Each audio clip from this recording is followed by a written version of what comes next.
meeting to order. Regular meeting number 22 will now come to order. May we now have the playing of the national anthem.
Councilmember Favor, would you please lead us in the Pledge of Allegiance?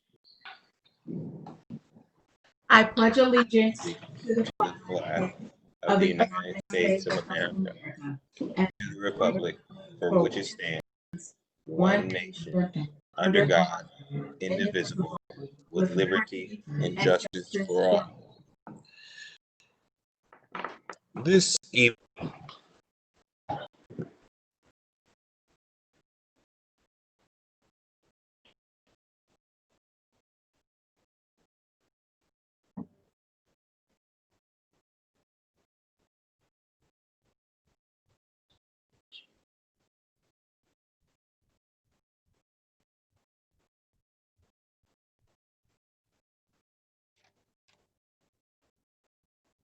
that as we come together to do the people's business, as we always do, we start with prayer. We are joined by our bishop, the Bishop of First Church of Columbus, the voice of our moral and spiritual community right now, to pray with us and to lead us to get this important meeting started. Bishop. Thank you, Mr. President, council members, mayor, and all of those who work on the staffs of our mayor, our president, and the various council members, and to the guests. I'm going to ask you before I pray to simply center yourself for just a moment. I know there are various faith expressions, and there may even be those of our citizenry who are not particularly of faith. But would you even center yourself, quiet yourself just for a moment before I pray?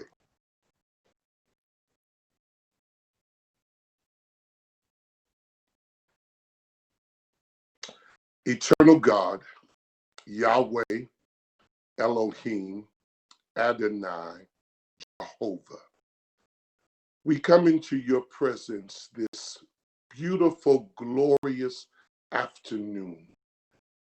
A day so beautiful in creation and nature that it stands in stark contrast to the violence, the anger that is seen not only in our city, but in our country.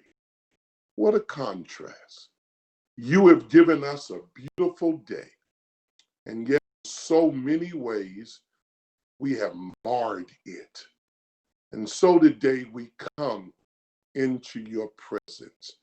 First of all, acknowledging our great need of thee. We realize and recognize that in and of ourselves, we are not sufficient. The events of this past week has shown us how frail we actually are and how great and how deep is our need of you. And so we come unashamedly, unapologetically, acknowledging our need of you. We come admitting as well, sometimes in ways we don't always realize our culpability. While we shake our head at what others do, we're mindful that in many ways, at many times, we have been guilty, culpable. We have spoken when we should have been silent. We have been silent when we should have spoken. We looked the other way when we should have gotten involved. Like that parable Jesus told of the Good Samaritan, we've often gone by, ignoring, looking, walking the other way. We acknowledge our need of you, but we also admit in many ways we are responsible. We also come to ask for your help, to ask that you would take our hands, our minds, our mouths, and use them to make our communities and our city, our county, and our country a better place. We thank you for our mayor. We thank you for our city council president.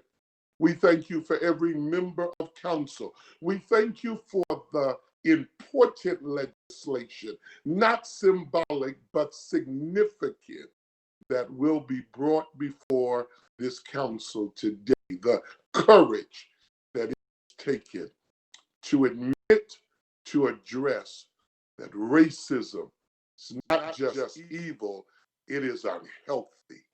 We thank you for she who sponsored it, for those who have voted in agreement with it, for those who will now advocate for it, and for he who will sign it. We pray that your peace will prevail. Your presence will be powerfully felt tonight in our city and around this country. We always pray that you would bless America, but would you also heal and help America? Would you help Ohio? Heal Ohio. Heal and help Columbus. Heal and help Franklin County. Heal and help us. We have great need of thee.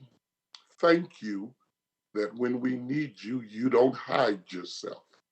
You are nearer than the air we breathe, closer than the nearest hand and heart to us. We rest in that today. And we give you praise because you are our God and you have promised never to leave us. We hold to that promise.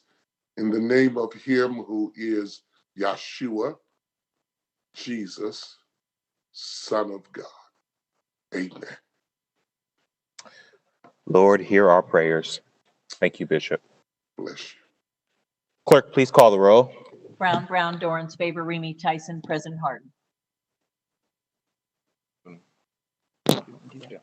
Any person who takes any actions to obstruct or interfere with the conduct of tonight's meeting may be charged with disturbing a lawful meeting pursuant to Columbus City Code 2317.12. Any person who enters those areas of city council chambers reserved for city officials or invited guests may be charged with criminal trespass pursuant to Columbus City Code 2311.21. Can I get a motion to dispense with the reading of the journal? So moved. Second. Clerk, please call the roll. Brown, Dorrance, favor, Remy, Tyson, President Harden. This week's communications received by the city clerk's office are listed on the agenda and will be published in the city bulletin. Are there any other communications to be read into the journal? Not at this time. I'd like to take a few minutes to talk about what's happening in our city and what's been happening in Columbus for decades. I've said over the last couple of days that I'm angry. I'm angry that racist violence against Black people seems to change its form, but never end. And I'm sad. I'm sad that for many watching from the comfort of their homes, the violence of a few on the fringe will give yet one more reason to excuse, give one more reason and one more excuse to do nothing to challenge racism in America. Our residents in Columbus and citizens across the nation are speaking out in 1,000 ways to say that we need immediate action. As a Black, gay city council president of America's 14th largest city, I know that my story is only possible because of past protest. Despite real reasons for anger, I do not excuse the few who walk amongst the protesters and choose to be destructive. Many of these folks come from outside of Columbus with their own agendas and are not seeking real constructive change. These are not the protesters that I know and that we are all happy to work with. I also want to acknowledge our officers. They're tired. Many have been out for days and days, and they're sporting bruises from where they were hit with rocks and frozen water bottles. And also, our protesters are bruised from wooden bullets and more. Both sides need time to heal and to rest. We must use this civil unrest to accelerate progress on real, specific reforms to fight systemic racism. That's why I'm glad tonight we will pass a resolution declaring racism a public health crisis. But we all know that that's only a start. I believe that Columbus needs to establish an independent investigations into police use of force, including negotiating civilian review commissions into the next police contract. I believe we need to change the use of crowd dispersal techniques and stop spraying tear gas into peaceful crowds. The images and the stories from this weekend should make that clear to us all. We must continue our work to diversify our safety divisions and train cultural competency for the dozens of diverse international communities that call our city home. I am grateful our police chief is working for these internal reforms. I want him and every officer to know that their work is too important to fail. They must succeed. But we will not accept the status quo or those who cover up egregious past acts of violence on duty. At this point, I'd like to turn things over to our mayor, Andy Ginther. I've said in private to him that we are praying for him. He holds a seat and responsibility that only 1 out of 900,000 people have in this city, and I appreciate his leadership. Mayor Ginther. Thank you, Mr. President, and thank you to all the council members for letting me join you this evening. It has been a tough, emotional, painful few days for our great city. You have all heard the anger, frustration, and the voices of our neighbors, and we feel it too. I know that this past weekend brought incidents from the Columbus Division of Police that do not meet our community's expectations for professionalism and protection. They don't meet mine. They don't meet yours either. We fell short on our execution of protecting public safety while allowing peaceful protests. The goal must be to do both, not one over the other. I spoke with Chief Quinlan early yesterday, gave him very clear guidance. Our officers under his leadership have changed their approach and engagement with our peaceful protesters. I believe yesterday and today have been much better examples of hearing voices, not stifling them, while still protecting our residents. But it's also important to note that many of the pictures and videos that circulated this weekend, particularly on Saturday, we came across many of them, and we have set up a new way to receive those pictures, those videos, those concerns, so that we can review them and deal with those issues. Anyone that wants to report incidents of excessive force, they can email report CPD at columbus.gov. This will go to the director's office in public safety. We will have an assistant director and the deputy director, as well as a faith leader from the community, reviewing those items and making recommendations to the director and the chief for corrective action.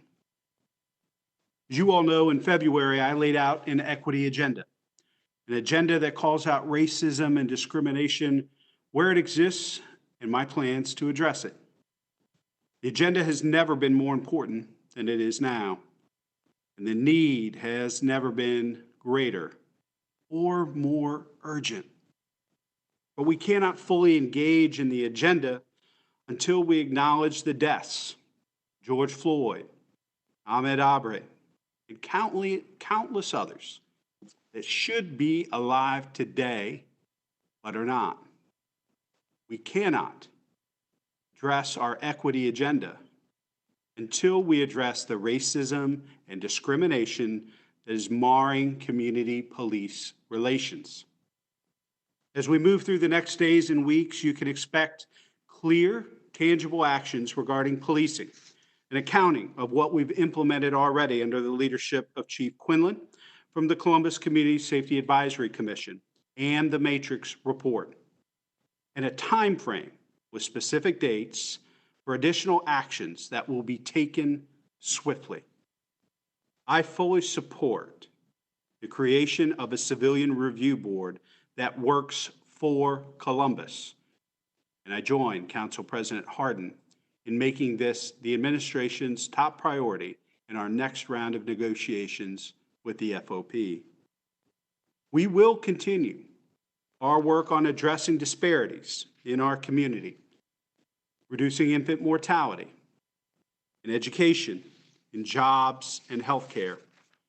Equity must be and will be the lens through which we view all actions and initiatives of the city. And I look forward to working with each and every one of you on this vital agenda with a powerful sense of urgency that our neighbors are demanding. Thank you, Mr. President. Thank you, Mr. Mayor. And again, thank you for your leadership, and you are in our prayers. I think that we are joined also by our city's police chief, Police Chief Quinlan. If you'd like to make any remarks.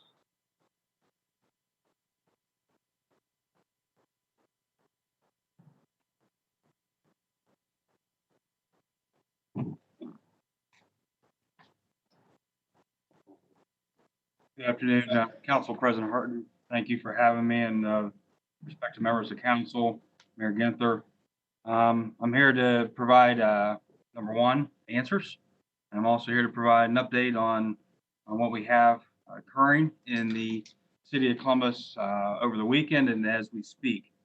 And also to provide you some reassurance that Mayor Ginther and Director Pettis has made very clear to me from day one of interim through the selection process and then during the selection that there is a expectation from me to move forward with the Matrix, the Mayor's Safety Commission recommendations. And I have information here with me today to share with you regarding to show the fact that I took that seriously and have made tremendous progress, but it is again just a start. We'll have more to do with that. So we have had over the weekend considerable protest, but also unfortunate and destructive riots. And I say that in two different categories because there's two different categories that are occurring in this situation. We have for many years encountered and been interactive with protests in our city. We've facilitated safe passages for people to get from where they're going. We've worked with the community organizers that have the protests and make sure what their plans were and where they were headed and how we can best accommodate that and facilitate that. And we continue to do that in this case, and we always have, and we always will. The difference here is there's commingling of people who do not care about the issue of racism in the city or anywhere else in the country, or racism in policing, and their agenda is different than the good protesters out there that are trying to have their voices heard. So there's destruction that is tragically happening in our community that we need to address. And when there individuals are commingled, and that's not through the protesters' fault, that is through the strategy and tactic, a planned tactic that we see in every city, every major city in this country right now. You would not see the exact same tactics in Columbus. You would not expect to see as you do in Washington, D.C. and Atlanta and Los Angeles and Denver and Chicago and everywhere else in every major city. You only see that through a coordinated effort. If there's people that are organized and speaking out here based on not just Minneapolis, but a long history of relationship damage between police and the community meeting expectations that they have, then the problem is you would see different tactics based on those individual groups. We're seeing the same tactics used here as in every other major city. That's because the people who are responsible for the destruction and for the criminal assaults against police officers and other members of the public are organized, funded, and they have an agenda that does not help forward progress in ending racism in our community. So with that in mind, I have already had in place, and I sent the document to show the draft I was working on to the director's office staff. I'm sorry, the mayor's office staff, to show that I already had a lot of work done in reading. I didn't want to wait for negotiation with the FOP for whatever comes out of a CIS review. I wasn't going to wait for that. I already have a plan for a chief's advisory panel. I already have it completely spelled out, laid out with what my vision is there and how that will operate and function. That will get us until whatever occurs in negotiation through the city and the appropriate union. That way we don't have to wait. We can make progress now. And I think that's very important. A little bit of an update on where we're at. We have 29 different agencies around Central Ohio assisting Columbus Police. I'm in daily contact with a lot of different leaders and Colonel Fambro and the military. We have 209 police vehicles from other agencies helping provide a closure to downtown areas so we can maintain, cut off the resupply lines of people that are actually down here to cause harm, not peacefully protest. We have National Guard securing American Electric Power sites. One of the critical needs for the National Guard was these switching stations for AEP. There's 3 of them mainly around downtown, and one that they already broke into and significantly damaged, but did not get enough damage done to have the effect they wanted. If they did, they would shut down the entire power grid to Grant Hospital and Children's Hospital. And if they got the others, they would shut down power to most of the city. So that is a public safety crisis in that regard. So we need to secure those sites. We are operating without going into complete detail on tactics and personnel. Since it's a public meeting, I can say we are operating with several hundred personnel over the last several days. Many of them are operating on 12 and 16-hour days. No one has days off or no one has vacations. Everything's been canceled. We have all hands on deck, and we are doing that from my office, the chief, to every deputy chief's on duty. Every commander is involved, no matter regards to assignment. They're all in a leadership role to make sure we can try to maintain officers when we're dealing with this many hundred officers who are tired and beat up, maintain their accountability, which is one of our core values, and maintain the level of excellence that we require of them. We have currently last week spent approximately $684,000 in overtime to equip this, and we've had about $15,000 to $16,000 worth of damage to police vehicles. We have made some arrests. It's not going to help here, but I do have some images and stuff to show what we're getting out of it. I think the important picture on this one is to show the Vermont license plate. They brought in, there's a lot of riot equipment on here where they were preparing for resupply. We have those pictures available to you. We also have pictures where we have taken assault weapons off of people in our downtown area, in crowds, people that were not authorized to use them in open carry situations based on their criminal backgrounds or their being weapons under disability, prohibited from having firearms. So we have all those issues going on as well in our city.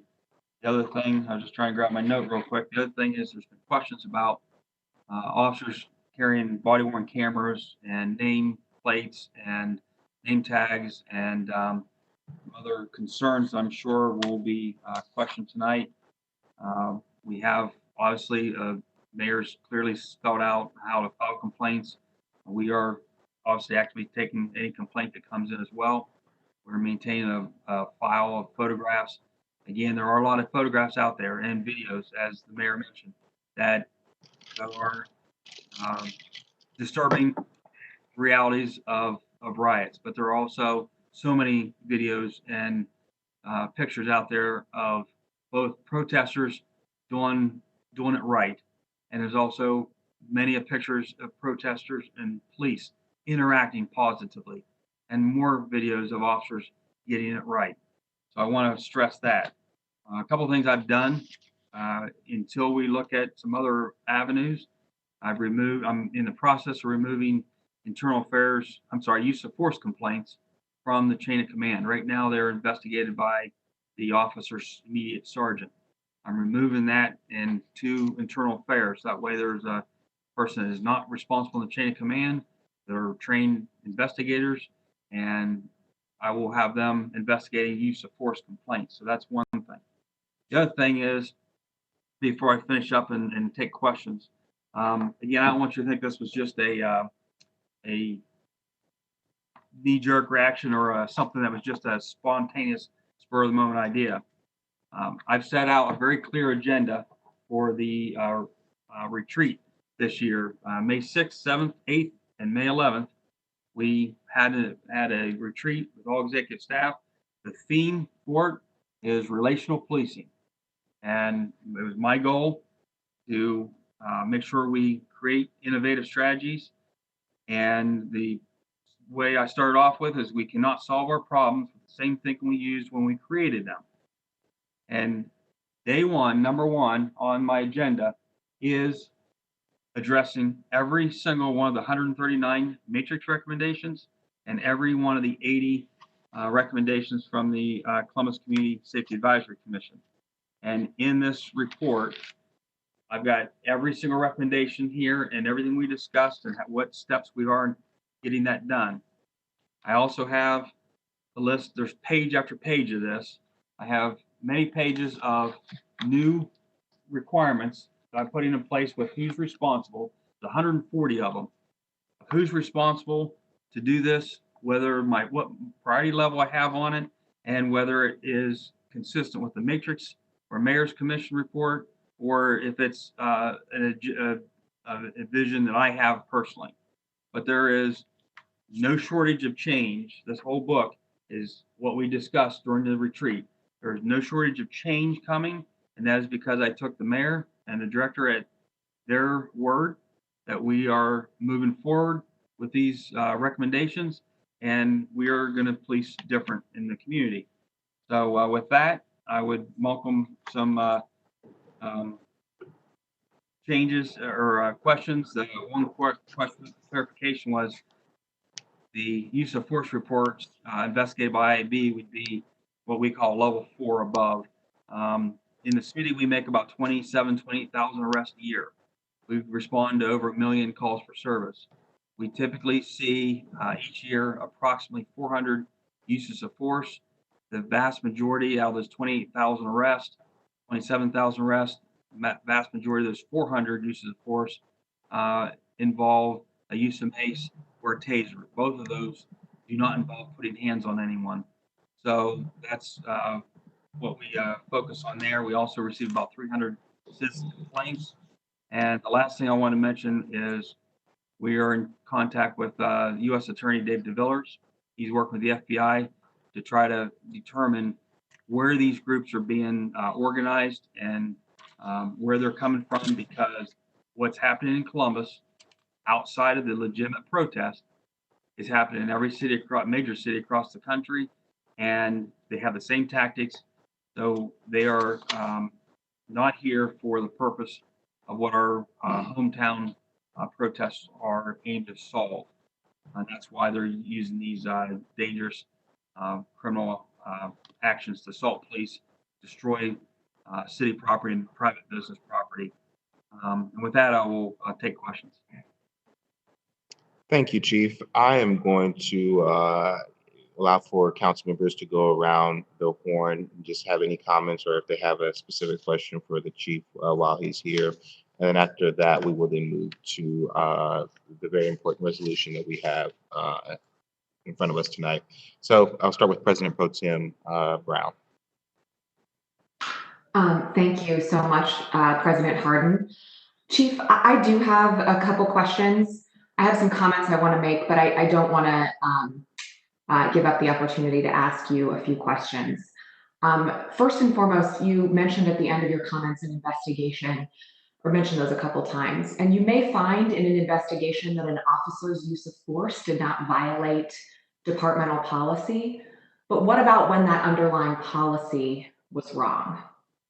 Will you be interrogating the underlying policy that perhaps that officer acted within? Absolutely. One of the things that I have done this year is looked at changing our policy to include a review of tactics. Although the officer might have met the standard under Graham v. Connor, which is what our current policy is, the U.S. Supreme Court framework for what force must be used within, we can go more restrictive than U.S. Constitution, or I'm sorry, U.S. Supreme Court rulings. So I've looked at adding tactics in there, review on tactics. Again, having someone outside the chain of command make reviews. I'm also having the decisions be made by the deputy chiefs before they go down to the sergeant and try to decide. Sergeants a lot of times get a report and say, oh, it's within policy. And then the deputy chief says that it's not. And now we have a problem at arbitration saying, well, the sergeant lieutenant says it's within policy, and that causes a problem. So I'm going to try to fix that by changing the routing of how we handle complaints. And so we are open to changing policy. That's where the chief's advisory panel that I sent over to the mayor's office with what I want to do as a stopgap until we reach any type of agreement on a civilian review, is that people outside, what I want is one recommendation from each council member of a community member of their choosing to serve on this panel, and 4 people from the mayor, community members for this panel. It'll be 12 people. We would meet regularly, and I've got the whole kind of plan that I laid out right here. So it is kind of identified what I'm working to accomplish, and they would be able to actually review body-worn camera, review the investigation, and look at what the officer did, and then they can talk to me, who sets the policy, and say, the community's expectations are that you don't respond in this manner. We need to fix that. And I can change policy based on our conversations and discussions. So it gives the community actually input into how policy is formulated once we get agreement, and once we can talk about if we do this, this is the sometimes unintended consequences. So that is part of the plan. Okay, thank you, Chief Quinlan. I do think that the interrogating the policy used, underlying policy used in these First Amendment expressions is critically important. So that's why I raise it. My second question is that I received many reports or saw them online of, you mentioned the outside actors who are in our city, right? And that's unnerving. And hearing those security breaches is very unnerving. But we all know the vast majority of people demonstrating aren't those bad actors. And you acknowledge that, and I thank you for that. I heard reports last night of people unable to to get out when they were told to get out of downtown, unable to kind of break free from whatever enforcement action was being taken against the bad actors. And I would implore you to find ways, if we are actually seeing a vast majority of folks protesting peacefully, we need to find a way to treat a vast majority of folks that way. I am not an officer. I don't know all the tactics at your disposal or how to use them or how to respond in urgent moments. But I implore you to consider that, because it feels like a violation of trust to every person who's down there. And so, whether that's a question or not, I mean, please feel free to respond, but I was highly concerned with what I did see yesterday evening after a day of very peaceful. Thank you very much. Briefly, this gets into the question of tactics. So what we're seeing is, among the many, many, many good actors, there are a core group of bad actors behind them, and that's where they are interfering and taking the voice away from those who we are trying to listen to, because officers and other people are being injured by their activities. So on the lockdown of downtown, everything is open outbound. We are encouraging people to leave, so all routes outbound are open. The only thing we have blockaded or roadblock, if you will, is inbound. So there is no attempt to keep anybody from leaving. As a matter of fact, Chief Woods, who's right behind me, last night went out and met with one of the community organizers group and said, what's your plans? What would you like to do? He said, well, we'd like to leave. The curfew's coming into effect, but we'd like you to walk with us. And Chief Woods said, is that all it's going to take? And you'll leave? He said, you have my word. You walk down the street with us here, we'll turn right and we'll leave. We won't be back. And he did, and they stuck to their word, and more than 100 people left based on that. So we do see good community police interaction that are working with the legitimate protesters, and we're still finding a way to try to combat the ones that are trying to come here to cause harm to the businesses and the police officers. Okay, well, we need to see more of that, because as you know, everything is on the line. Thank you, Chief. And thank you to my colleagues for allowing me to ask those two questions. I just want to say before moving on that I love our city and I hate seeing it beset by violence. I know that my pain is nothing compared to the anguish of women and men everywhere raising Black sons and daughters in America. And our nation has not risen to address the urgent problem of racism, in particular unequal policing. African-American families across our nation and across our own backyards right here in Columbus have been waiting too long. They cannot afford further patience, and we know this. Americans being denied their full rights and humanity as Americans. This was reality for centuries, and our country was actually born on it. It was punctuated last week by the death of George Floyd.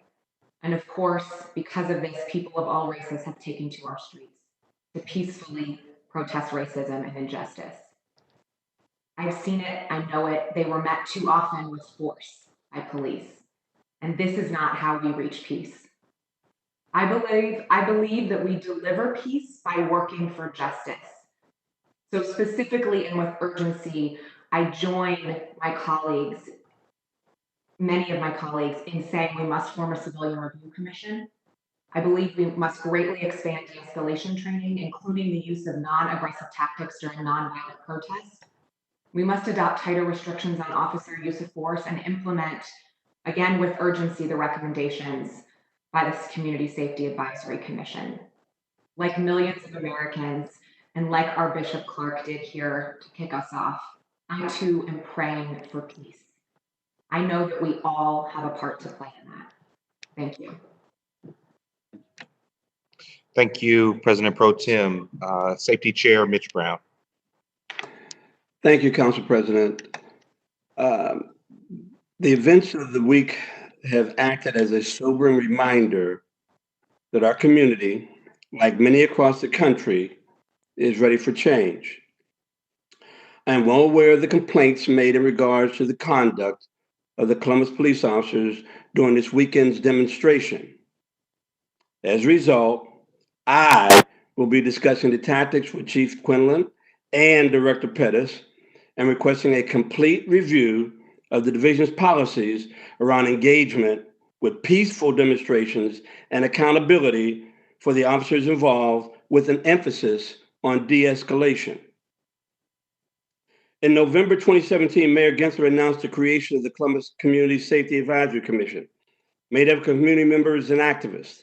The commission was charged with the task with reviewing Columbus Division of Police recruit training policies, procedures, and recommendations released on January of 2020, just a couple months ago. The commission focused on areas such as de-escalation, crisis intervention, and implicit bias training, use of force policies, diversity recruitment, and retention and early intervention and officer wellness programs. In conjunction with the Columbus Community Safety Advisory Commission, the City of Columbus hired an outside consultant group to do a full review of the Columbus Division of Police and provide recommendations on how to incorporate principles from President Obama's task force on 21st century policing into the policies and practices of the division.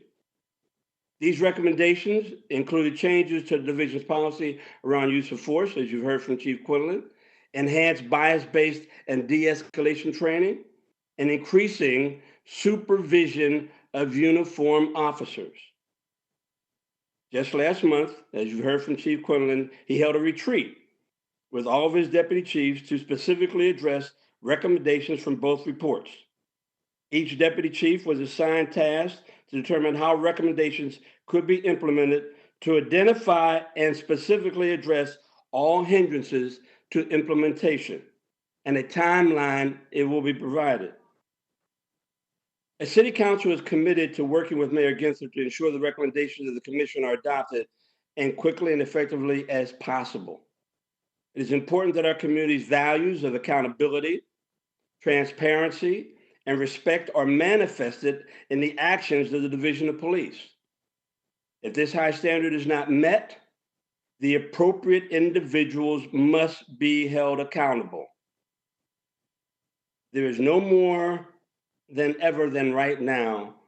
It is important that Columbus come together and recognize that racism is an issue. Downtown Columbus is a neighborhood. We have over 15,000 people living in downtown Columbus. It should be treated as such. And that's exactly what I expect from Chief Quinlan and from Director Pettis and from our fire division as well, because they've had to react to circumstances that put their lives in danger.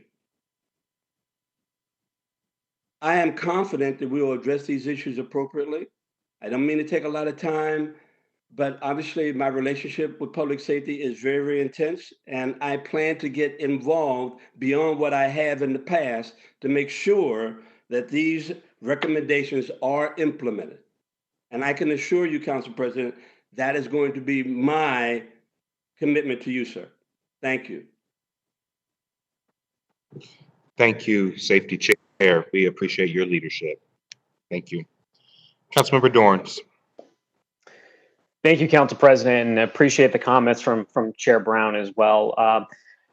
Chief, I've got two questions for you before I want to make a couple statements. First, I want to echo the comments from President Pro Tem Brown regarding the ability for folks when the curfew is ending to have clear instructions on how to get out of downtown. I was on the receiving end of a number of text messages last night, and people were very, very scared. And when they see what they perceive as their exit to downtown, that there are officers there in full riot gear, they don't feel like that is an appropriate place for them to be able to leave. So I think it would behoove the division to be very clear in their communications to folks that these are safe places for them to leave when the time is appropriate. I appreciate the anecdote you talked about with one of the deputy chiefs to walk the protesters out, either through social media or other ways. I think it's incumbent on the division to make sure that folks are aware of how to safely and appropriately leave, and that personnel at an intersection should not prevent them from doing so, because a lot of folks are scared and they need to understand the appropriate and safe way that the division is recommending that they leave. So I'm asking you to make sure that the division does everything possible to make sure that that is clear to folks, to make sure that we avoid some of the escalation that we've seen towards the end of evenings. And I ask you to commit to that tonight, sir. And that's a very valid point. We are working on our plans every day. One thing I will mention again, while we're not stopping anyone from leaving, lanes are wide open to leave, but they may have to go down several more streets than what they normally do, because what we're doing is shutting down, for instance, 4th and Spring. They have to go on up over 670, because where we're seeing the problems are people are out walking in the street, and by us letting cars go down Springs, they can head out towards 315, then they could end up striking people in the roadway. So we're directing cars away from that area. And again, it's those lanes are all wide open. It's just we've blocked certain streets down. We do this for every road race, for every event we have in downtown, where we set these same. This is really the downtown evacuation plan in effect. It's a plan that's been in effect for years and years. All we're doing is implementing it, and there's really no changes to that whatsoever. We cover alleys and streets where we don't want people going down to protect people. Well, I think the clear direction to pedestrians that here are the safe areas, whether those are specific streets or alleys for them to leave downtown, I think would help avoid some of the issues that we've seen over the last 2 nights. So I ask you to make sure that as officers are communicating with folks protesting, that is a clear message of here's the safe areas for you to leave. I understand. I did not originally. I was looking at cars. We're looking at pedestrians. We have not impeded their freedom to go anywhere they want. But if they want to leave, we will help guide them out safely. Thank you. Second question I would have of you tonight is that there's been a lot of discussion over the past several days about the inability to identify officers that may have potentially engaged in misconduct. And certainly my position tonight is not to paint a broad brush of every officer that's been out there, but there has been serious concerns about the ability to identify folks that have engaged in some of these behaviors. That inability, because of the uniforms that I think was reported on today, does not have a badge, does not have identifier about the last name. What I would ask you tonight to commit to is to ask officers to put a piece of tape on their uniform, if they're wearing these type of uniforms, that identifies their badge number and their last name, so that if additional incidents occur, there's clearly an identifier. This will protect residents, and this will also protect officers to make sure that they can't be blamed for the misactions of anyone else. Would you commit to that tonight, sir? And portion, if you allow me to maybe add some context. Number one, the people were concerned that we were putting tape over body cameras.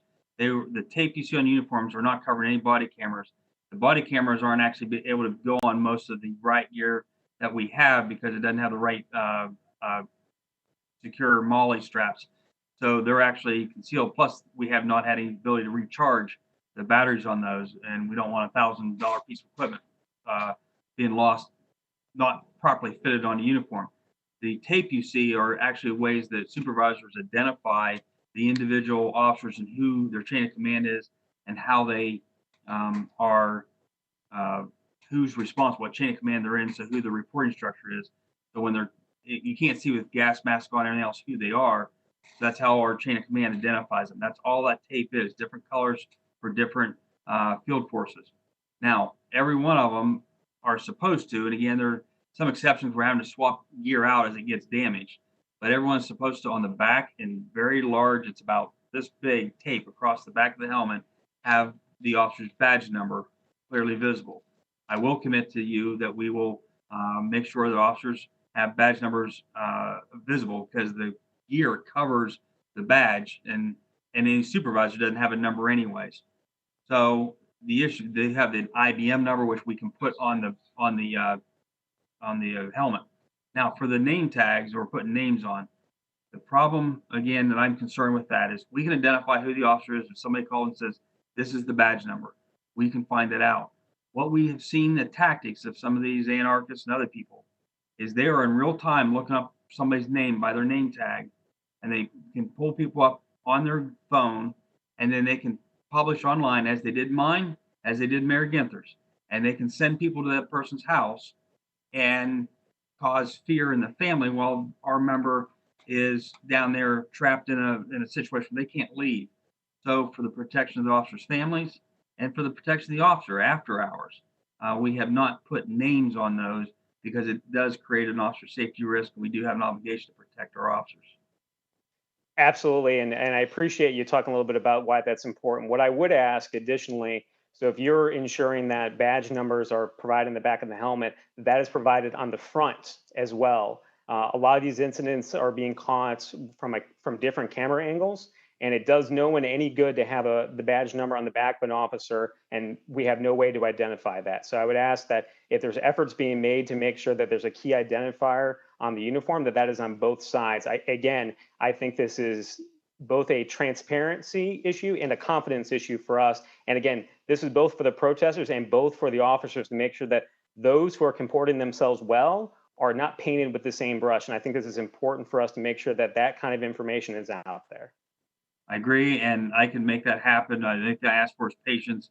We already have several hundred people deployed and would not be able to get that accomplished probably since they are being deployed at 6 p.m., which is right now. So, but for morning and for here forward, we can make that happen.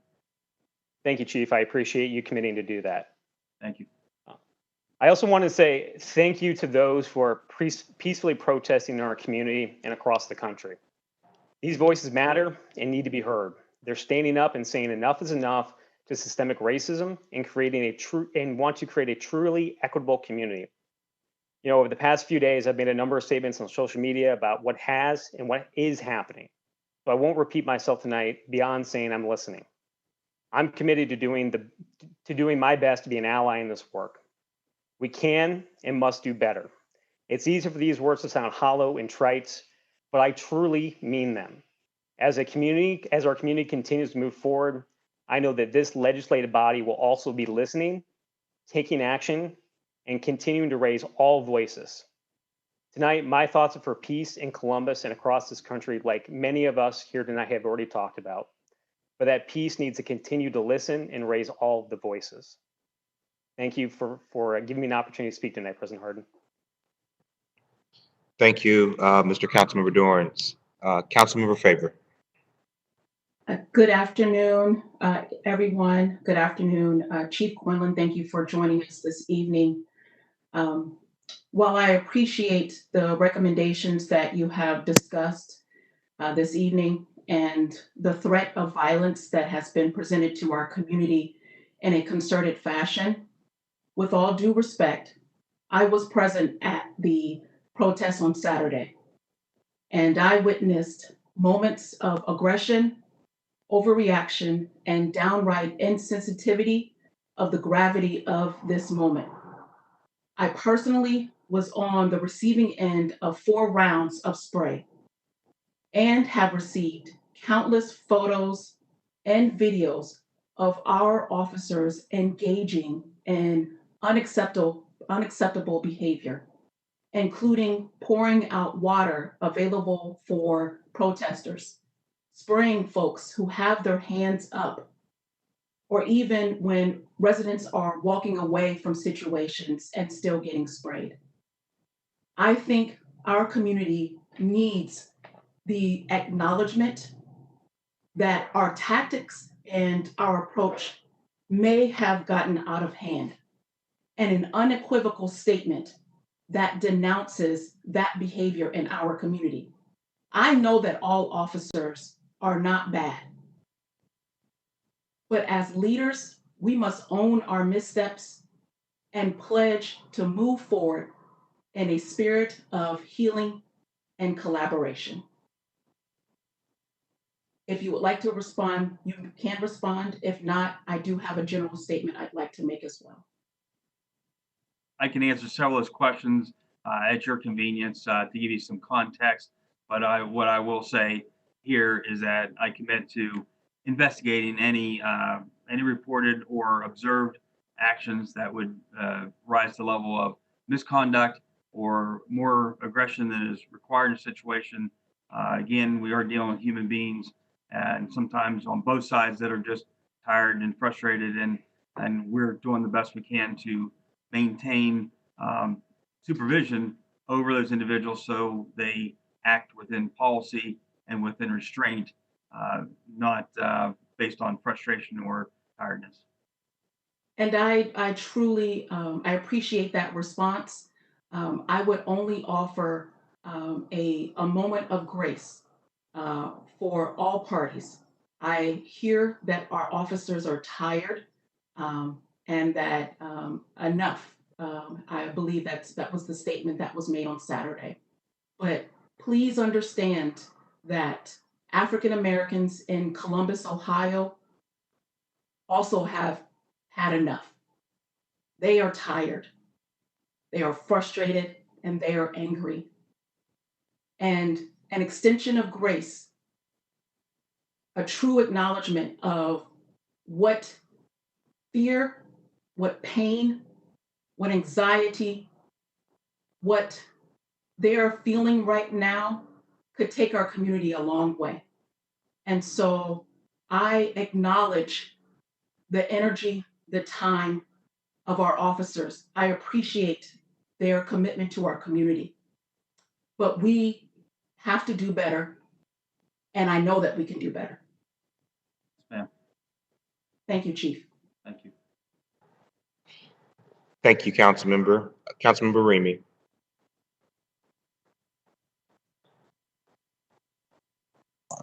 My apologies. Thank you so much, Council President Harden. I appreciate the opportunity to speak this evening.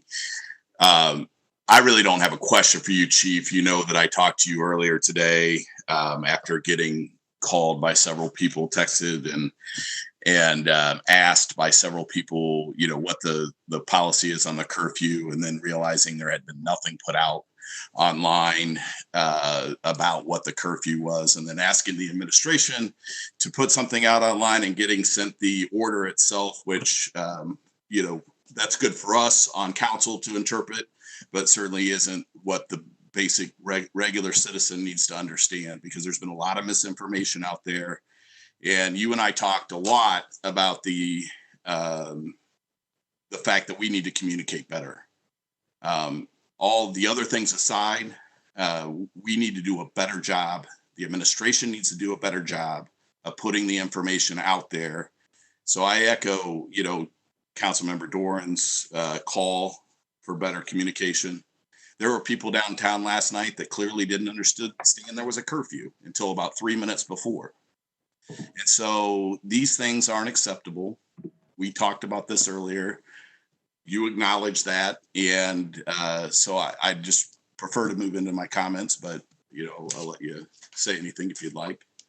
Just that I took your words to heart, and on our homepage now at front and center is a copy of the curfew. So anybody goes to columbuspolice.org, they will see the instructions on the curfew based on that oversight that you pointed out to me and acted on it. That's just the basics. So we've got to do a better job all the way around. Over the past few days, voices have spoken out and residents have stood, kneeled, and marched, asking for change that is long overdue. I want to reconfirm my support to the residents of Columbus, especially within our African American community. Please know that I stand with you and beside you. I have engaged with a great deal of folks over the past few days.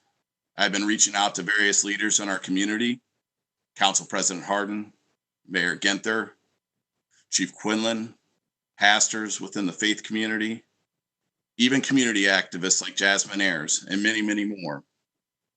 I've also been listening intently. I have been reading your social media posts, watching live videos, and coverage from outlets like 10 TV, the Columbus Dispatch, Columbus Free Press, NPR, and others about the protest here in Columbus and around the country, of course. I attended the organized faith community protest in March yesterday afternoon. I listened to the voices, I listened to the cries of the protesters, as well as the prayers and calls for action from our faith leadership. I support Council President Shannon Harden and my colleagues in the call for a civilian review board. I support the serious consideration and implementation of many, if not all, of the recommendations of the Matrix Report and the Columbus Community Safety Advisory Commission. Bad policing anywhere is an affront to us everywhere. We need to come together at the same table to discuss the events of this past week. We need to discuss the work that needs done now and work to be done in the upcoming weeks, months, and years ahead. We need to protect our residents. We need to protect our peaceful protesters. We need to bring the Columbus Police Department to the table to discuss. And I want to be there to help bring all the parties to the table for these discussions. That is one of the many ways I see myself being supportive in this movement. I have a responsibility to bring folks together to make change. Most importantly, though, we need to take action. I saw hope yesterday at the protest and march I attended, and I'm going to help keep that hope alive as we move forward with policy changes in the city of Columbus. I want all residents to know that I see your pain, I acknowledge your frustration, and I will do my best to influence change so that every resident within the city of Columbus feels and is safe. Thank you, Council President. Thank you, Councilmember Remy, for your words. And finally, our Councilmember Tyson. Thank you, President Harden. And I'll just start my comments out just saying that I am in agreement with all the comments that my council colleagues have made. So I don't have to repeat them. I am in support of those comments. Chief Quinlan, I certainly have appreciated you providing us with this information today, especially in regards to your retreat and the ways that you have committed to changing the environment of the Division of Police. I also know that the mayor has that same commitment. And the community, certainly, we've been getting emails and text messages about how important it is that the Division of Police makes changes. And we have an obligation to listen to what our residents are saying. And we have an obligation to really work with you so that you are hearing what they're saying. And I do believe that you have been listening and want to listen to what our community is saying.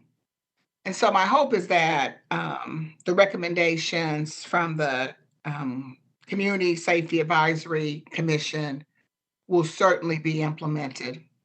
And that, and I appreciate your comments are saying you're not actually waiting until it's till the contract comes up again, that you are going to be focused on that work right now. I do agree with council members Remy and Dorans about just the kind of miscommunication really about the curfew last night, because the previous day downtown it was 6 o'clock. And then the alerts we were getting said 10 o'clock. So I think there was some confusion about that, and seeing emails and texts and Facebook and other social media in regards to that. So I'm glad that you have certainly taken the time to change that communication. I do stand with my colleagues, certainly Council Member and Safety Chair Brown has committed that he will be focused on this work, ensuring that everything that you've stated today, as well as what the community has stated to us, that he'll be working with you so that our communities realize that the police are there to protect them, to protect our residents. And so I'm committed to listening to our community and being and working with you to implement change in regards to our work. And as I get ready to read this this resolution, certainly we know that the role that racism certainly plays within public safety, not only in Columbus, but all over this country. And so I certainly want to be able to continue to work with you in regards to what we're doing to eradicate racism also in public safety. So with that, again, I'll leave my comments and in agreement with my council colleagues. Thank you. Well, thank you to all of the members, all my colleagues on City Council. Your leadership this weekend is appreciated.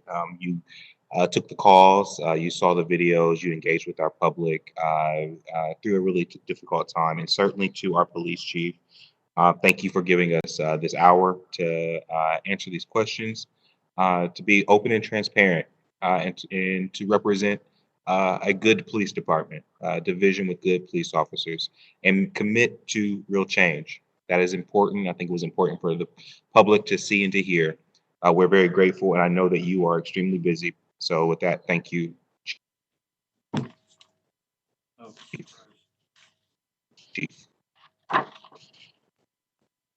And at this point, I would like to turn the floor back over to Councilmember Priscilla Tyson for Resolution 0095X-2020. Councilmember Tyson.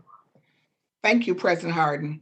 As I present resolution number 95X-2020, I want to thank my council colleagues for their support.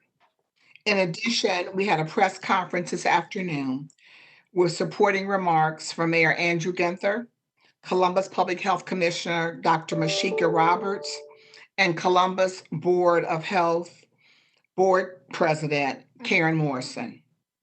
I am pleased to support the resolutions that have been adopted on this regarding this crisis by the Franklin County Commissioners and Columbus Public Health. In addition, I want to acknowledge Commissioner Kevin Boyce and the Ohio State President Michael Drake, who are joining us to present remarks for this resolution. I also appreciate the overwhelming support this resolution has received by this community. I want to thank the over 750 individuals, organizations, and business leaders who have openly demonstrated their support for the resolution by signing onto a letter. I want to acknowledge John Lowe of Jenny's Ice Cream for coordinating efforts for this letter. We have several speakers who have signed up to speak in support of this resolution this evening, and we have received numerous emails and letters. I appreciate the support of this resolution because it is so important that we begin to acknowledge how racism impacts our residents. As I did in this afternoon's press conference, I would like to offer a quote by Dr. Martin Luther King Jr. Injustice anywhere is a threat to justice everywhere. We are caught in an inescapable network of mutuality, tied in a single garment of destiny. Whatever affects one directly affects all indirectly. It is my firm belief that we must eradicate racism for all communities: Black, Latino, Asian, Indian, Native American. We must do away with racism in any form to any group of people in order to truly make progress as a human race. Today, we are focusing on African Americans because of our experience in this country, which has had profound impact on our quality of life. While current events in our country, including the high rates of COVID-19 amongst African Americans and the killing of another unarmed Black man by law enforcement, has once again brought this long-standing problem to the forefront. We must recognize that the challenges with racism are not new. They are ever present and felt in the lives of most Black people every day. Further, Black people may be more acutely impacted and aware of racism. However, It has a rippling effect throughout our community and country. So this is not an issue just for Black people. It is problematic for America, so we must be united in addressing this in Columbus and across our country. We are now presented with an opportunity to make major changes in our country to eradicate racism. In order to begin the changes, we have to acknowledge that racism exists. It should not be treated as a taboo word or topic. This is about racial justice. And with that, I will read the resolution. It is to declare racism as a public health crisis in the city of Columbus and to recommit our full attention to improving the quality of life and health of our minority residents. Columbus is committed to honestly and directly addressing minority health inequities, including systemic data-driven focus on poverty, economic mobility, and other factors that impact the social determinants of health. Minorities are impacted more greatly by challenges and inequities in many areas, including but not limited to crime, social capital, education, transportation, employment, food access, health behaviors, social economic status, environmental exposure, access to health services, housing, and public safety. Whereas racism is rooted in the foundation of America, beginning with chattel slavery in 1619, much of the Black experience in America has been endured under slavery and Jim Crow, which allowed preferential opportunities for some while subjecting people of color to hardships and disadvantages in every area of life. Whereas health disparities have existed in America for more than 400 years. We are now witnessing a coronavirus pandemic, which is shining a stark light upon the long-running racial divide. Black patients are dying in larger than expected record numbers. COVID-19 is killing Black people at 2.4 times the rate of white people, and Black people are disproportionately suffering in part due to long-standing, unaddressed health disparities, as well as systemic racism and other social economic inequities. Whereas there is clear data to illustrate that racism negatively affects the lives of people in the city of Columbus. And again, the COVID-19 crisis has helped to highlight this. Now more than ever, that racism, not race, causes disproportionately higher rates of homelessness, incarceration, economic hardships for African Americans. Racism can be seen across systemic, institutional, and interpersonal levels, all operating over the course of time and across generations. Whereas the negative repercussions of historic racism, including but not limited to discriminatory lending practice of the 20th century, known as redlining, and the current limitations in access to healthy and nutritious food, reduced life expectancy, increased rates of lead poisoning, limited access to clean water, and higher rates of infant mortality, demonstrate the current impact of racism. Whereas the city of Columbus is engaging directly in a reform agenda for public safety based on research and significant input from residents to fight racism wherever it is found within our systems, including the recommendations to reform the division of police, especially the recommendation to form an independent civilian review board to improve accountability and transparency, building trust between residents and our division of police. Whereas the city of Columbus has implemented aggressive strategies to address infant mortality in the Black community, and Columbus Public Health has established the Center for Public Health Innovation under the leadership of Mayor Andrew J. Ginther, with the recognition that not everyone in Columbus has the same opportunities to be healthy. There are differences in health based on race, ethnicity, sex, neighborhood, income, education, sexual orientation, gender identity, and other factors. Further research has shown that the neighborhood that one lives in, one's access to quality housing, a good job, a good education, has a greater impact on one's health than does genetics or access to care. It is also understood that Black people are not thriving at the same rates as their white counterparts in these areas. Whereas the members of Columbus City Council have steadfastly supported efforts that focus on improving the quality of life and equity for each Columbus resident.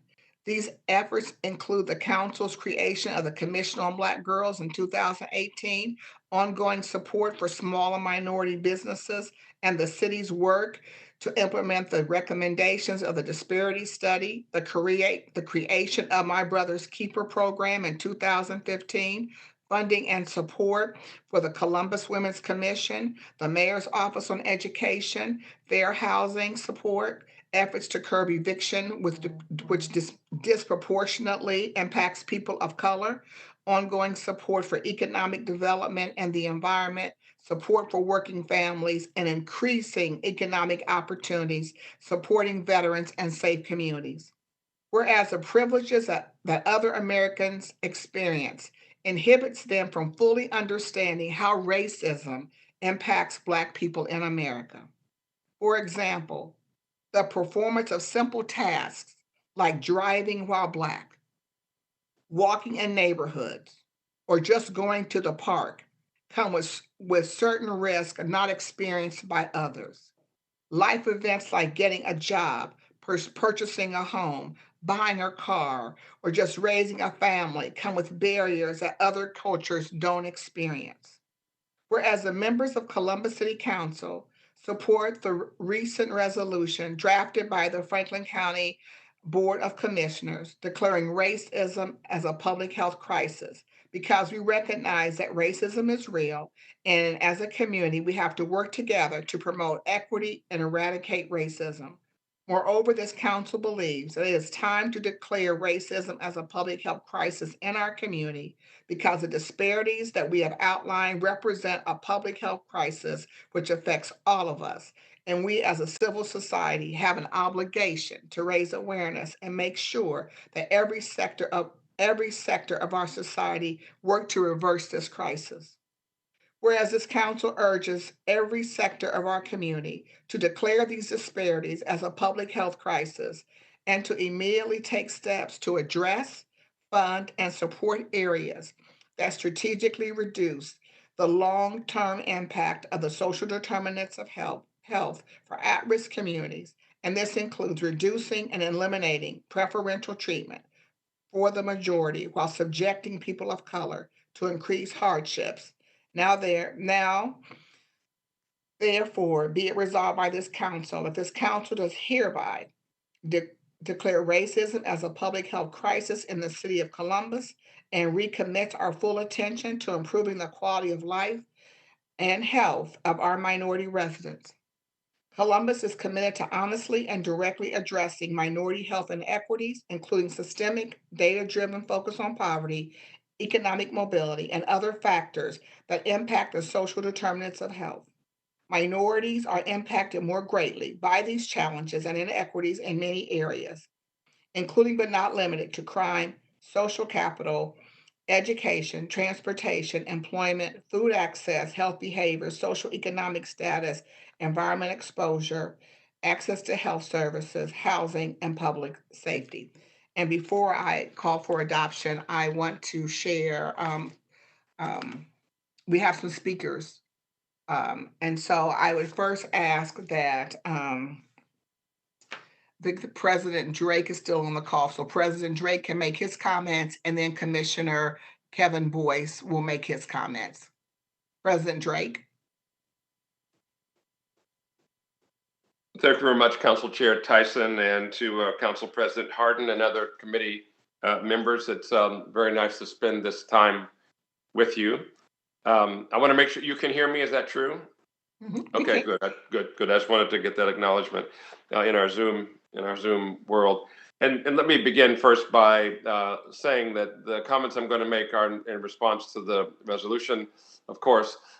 but also to commend the council on its very sensitive and I hope very effective work in helping to support the CPD in working to make our city a safer and better city. We want to be exemplars of best practices in these circumstances. And I, like you, I have been wounded, sick at heart by the things that we've seen happening always, but the things that we've seen with George Floyd in Minneapolis last week were just another assault on the senses, another inhuman act that we've seen for so long.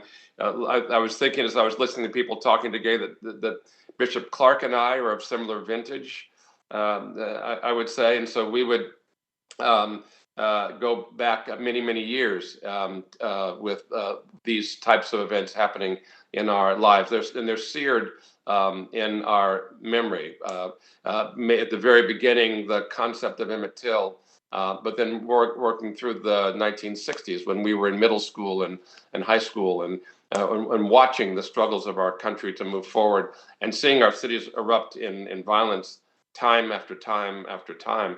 And then after a period of some quiescence, watching this happen again in the early 1990s in Los Angeles after a similar circumstance to the one that we have seen these last few weeks, where the action, where the abuse, where the inhumanity that was rained upon our fellow citizen was something that was made more real because it was captured on video. And it wasn't the capturing on video that made it happen. It was the capturing on video that let us see it, because we knew and had evidence of it happening so many times in so many places over so many years. And one of the things I would say, I teach a course on civil rights. I have been teaching it for years. And one of the things that's been most interesting / frustrating about the course is that we will have events like the events in Ferguson of a few years ago, and there'll be outrage and righteous indignation and a commission and a report. And we were comparing the report after the events in Ferguson with the report after the events of the Watts riots in the 1960s. And shockingly, you should do this, shockingly, sadly, if you change a few dates and a few words that were not in vogue 50 years ago, the reports read the same. And we see the same event with the same reaction, the same wringing of hands, the same reports, and then the same thing happens again, as it did in the 1940s and the 1920s and moving back. So I'm very hopeful that we can at some point break out of this cycle of repeating ourselves and really move toward progress. And I appreciate the chief's comments on things that need to be done with the police department, and I believe this is an opportunity for Columbus Police to show the way and to be exemplars of best practice. And the chief needs to be supported in being true to his word to make these things, make it that Columbus is the place that people look to for how it should be done, rather than just another example of how we've always done it. But that's my preamble. My amble is very quick, and I will say that in my career before you knew me, I spent many years as a medical doctor, and I was a medical faculty member, did lots of work and research on a variety of things. One of the things I looked at and did research on and published research on was the broad social determinants of health work and disparities in healthcare. And so my quick message, and then I'm going to read something very short. My quick message to you is that one of the things that we learned in medicine, one of the things we learned in studying this for many years, is that if we look at how different racial groups respond to different medical treatments or different diseases, it's almost non-existent. That the biological differences between people that determine that someone is of one race or another are things which really can't be described. There's nothing that is true for Black people that's not true for white people, and vice versa. And we all know this in many ways. If we think of just skin color, there's an entire range of skin color, and the skin color doesn't tell you if the person is from South India or from Africa, like Charlize Theron, who's an African, or from Canada or whatever else. And so this concept of race that we have that's defined by us as societies isn't something that really has its biological construct. There are minuscule differences between people. It really is we're really one race, and that's the human race. What isn't the same is how we treat each other. And that's the racism part of it. And so the race, one thing often focused on, but when you try to get to it on a biological or medical basis, it really becomes hard to define and is generally non-existent. Racism, on the other side, is something that we see and it affects us all the time. In my life, and I'll use Bishop Clark again, the lives we've been raised, any of my friends, anyone I know, has had these indignities that have happened over and over again in ways large and small. The largest are the horrific crimes that we see, like the one witnessed last week. But smaller ones are simple things like walking down the street. If I walk down the street in a baseball cap and a pair of sunglasses, I'm treated entirely differently than I'm treated if I have on a suit and tie and people know who I am. It's starkly different, and I could do it right now. I've raised 2 African-American sons. I've watched the same things happen to them. I have grandsons. I know that their lives are going to be the same. And those are the effects not of who they are, but how their neighbors treat them and racism. So let me just say that I really applaud the council for focusing on racism and the fact that that is the public health menace and the place that we can really alter our behaviors so that our citizens, our fellow citizens, have a chance to live their lives freely. My comments are 1 minute, and I'll read them now. And I've written you a letter, and I say that I write to express my unqualified support for the City Council's resolution declaring racism a public health crisis. The resolution astutely recognizes that it is not just who we are, but critically, how we are perceived and treated by our neighbors, our community, and our world that determines much of the disparity in health outcomes suffered by minority citizens. Racism is indeed a public health crisis. I'm pleased and encouraged that both the Columbus City Council and the Franklin County Board of Commissioners are identifying this as a broad societal problem. The Ohio State University is a committed community of scholars, scientists, researchers, and healthcare providers ready and eager to work with you and other policymakers to help create a world in which we all can live together and live healthier, more productive, and more fulfilling lives. Thank you for your commitment to this important issue. And thank you all for your time. Thank you, President Drake. Thank you.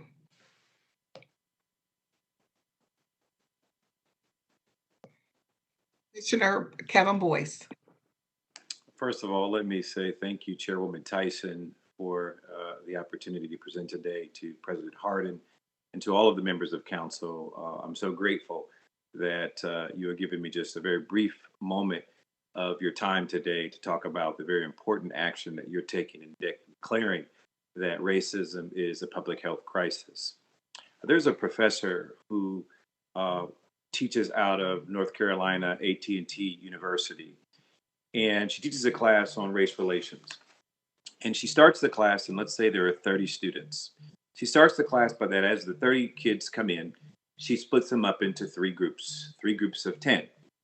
And she says, how many of you are familiar with the game Monopoly? Of course, they all raise their hands.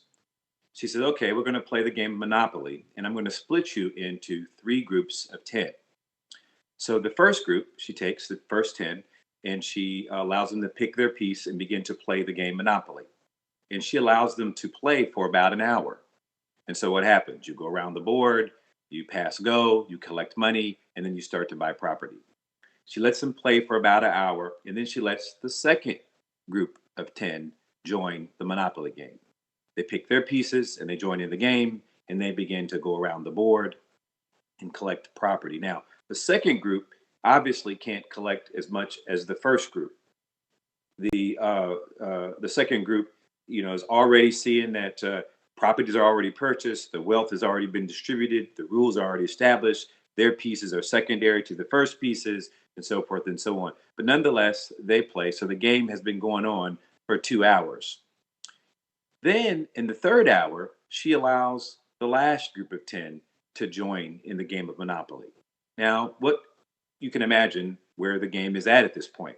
All of the properties have been purchased, all of the wealth has been distributed, and the rules of the game, once again, have been set, certainly not to the favor of the last 10 to join the game. In fact, the last 10 are using things instead of a thimble or a dog or a hat. They're having to break up little pieces of paper or lint from their pocket that will represent them on the board of Monopoly. And the idea that she uses in this game of Monopoly with those 30 students is the last group is what it feels like to be African American in the United States. The game has been set, the rules have been established, the wealth has been distributed, and you've not been a part of any of that. Connected to that are all of the disparities that impact life and happiness and your own well-being. Franklin County, as you all know, our primary role of service is our welfare system, helping those amongst the least of us, helping those who are vulnerable in our community, ranging from our seniors to our families. But we started to ask ourselves the question a couple of years ago, why are our welfare rolls growing? We're serving citizens, we're providing them with food subsidies and rent subsidies and things that help them survive, but the numbers continue to grow.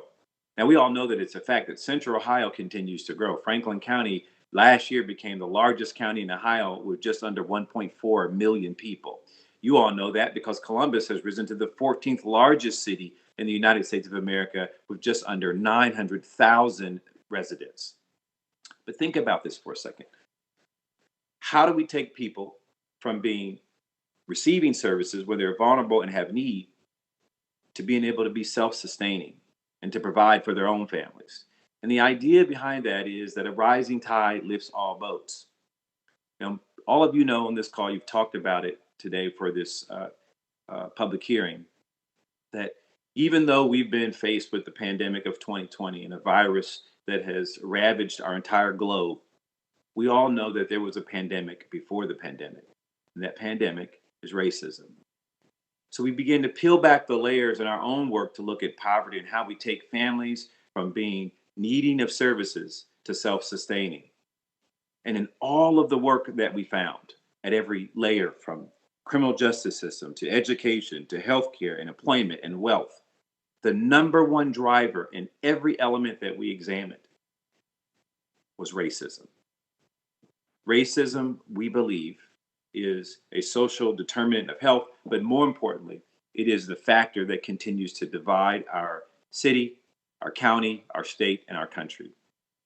You are to be commended on this declaration today, not because it's a resolution on a piece of paper, because what it says is that the values of this city council, the values of this great city are rooted in change. Woodrow Wilson once said that if you want to make enemies, just try to change something. This is not easy work. And it takes courage and it takes bravery to be a leader as you are amongst large cities across this country. And so you are to be commended, but I promise you, Franklin County, and I know I speak on behalf of my colleagues, Marilyn Brown and John O'Grady, when I say that we will do this together. Our work will be your work will be our work, and we are one because we serve the same people and we have the same mission. The last few days have been tough, not just for the city of Columbus, but for Central Ohio and perhaps our nation.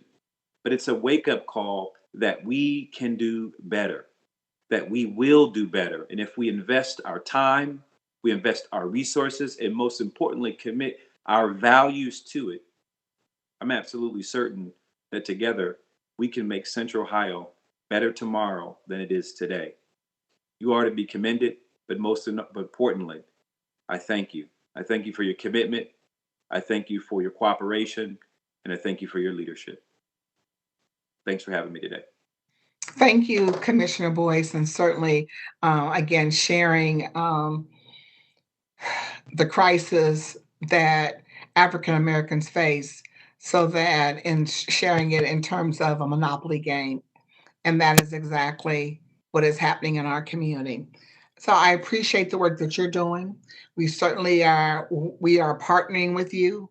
We are in Franklin County, and we know we're just pleased to work with you and the commissioners. And I will, again, and I also just want to recognize President Drake and his comments again, and the work that's done at The Ohio State University and just really appreciate, because I know the people that you're serving there, the students, but also the patients that are there, and look forward to our continued partnership in eradicating racism.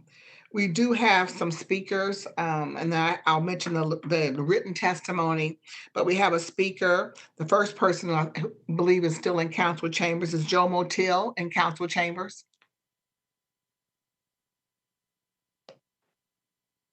Yes, Councilmember, he's coming right up now.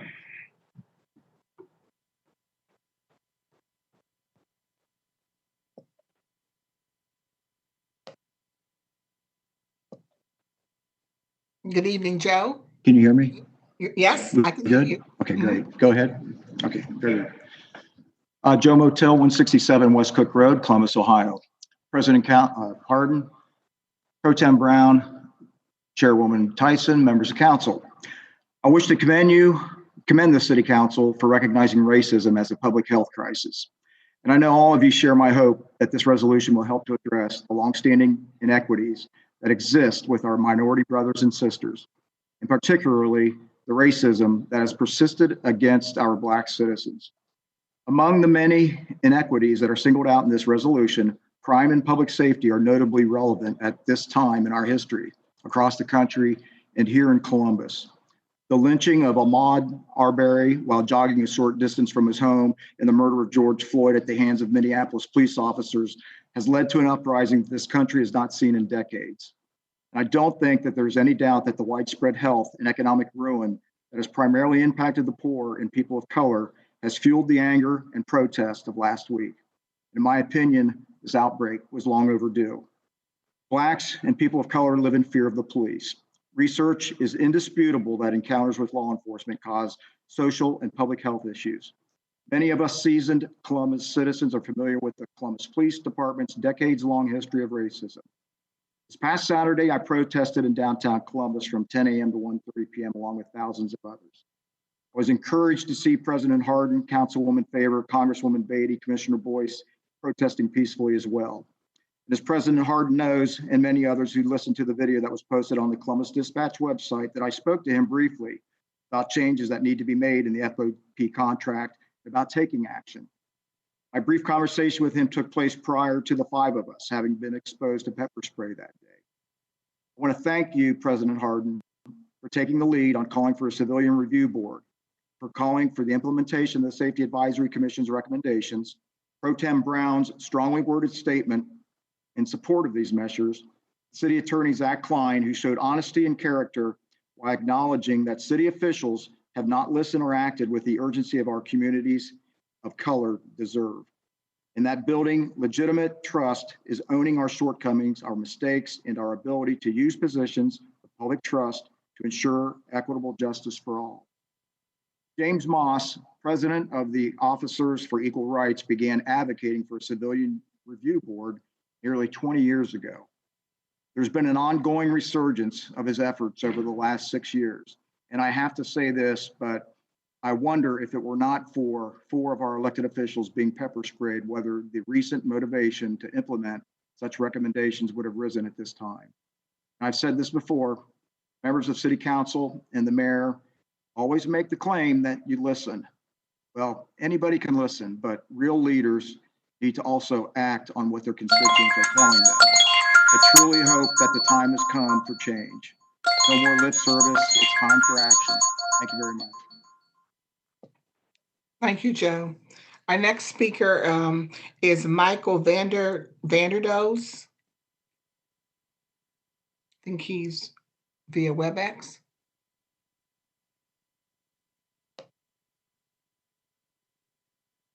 I'm here. Can you hear me? Okay. I can be heard. I was just unmuted. Hi. I'm Michael Vanderdoes. I'm a citizen of Columbus for 44 years. I'd like to thank you for the opportunity to speak in support of this resolution declaring racism a public health crisis. It's an idea whose time is long overdue, and I commend you for taking it up. I urge you to make dealing with racism in the police department one of your highest priorities in dealing with this crisis. This Saturday, Columbus police responded to protests against police violence with egregious, even lawless police violence of their own. This would be beyond comprehension only if you were unaware of the racist origins of police departments in America and their continuing racist underpinnings. There is a lot of clear evidence of unprovoked police violence by Columbus police officers this weekend against our citizens, including against our elected representatives. These were innocent, nonviolent people, not your violent actors that people keep talking about. There need to be consequences for this indiscriminate gassing and other actions of violence. There need to be charges placed against these officers and anyone who authorized their actions. There is no excuse for this racist violence by our police, and any reference to purported violence by purported other protesters has no relevance.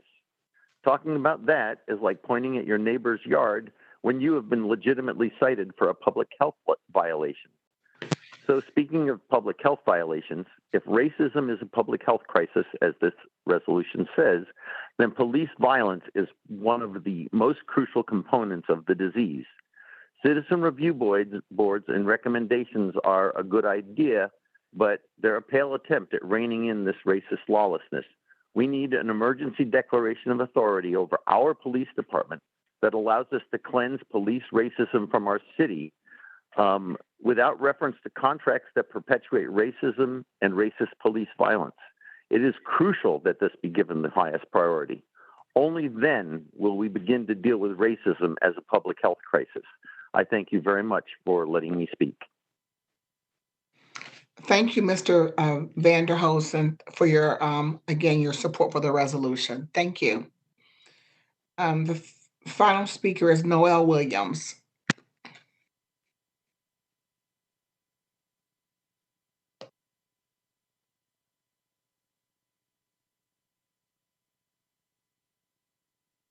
Oh, great. Okay, I guess you can hear me now. Well, good evening. I'm Noel Williams, and I'm the Chief Financial Officer of the BREAD organization. I also serve on BREAD's Housing Steering Committee, and we support this resolution. Just as a point of privilege, I want to thank you all for your courage because I know how difficult this is. So thank you so much. Now, back to business. Access to safe and decent housing is a social deterrent of health, which is disproportionately impacted by African Americans. Now, today is June 1st, rent is due. You took an important step by allocating the $3 million in assistance. However, more is needed. When I last addressed council on May the 18th, I urged you to utilize the Community Development Block Grant dollars under the CARES Act. This $4.3 million should be used to support households that are most at risk. Building this funding vehicle now ensures we can release new funding effective should it be available. Today we sent you the third notice. We are dissatisfied that council did not add emergency legislation for the $4.3 million to tonight's agenda.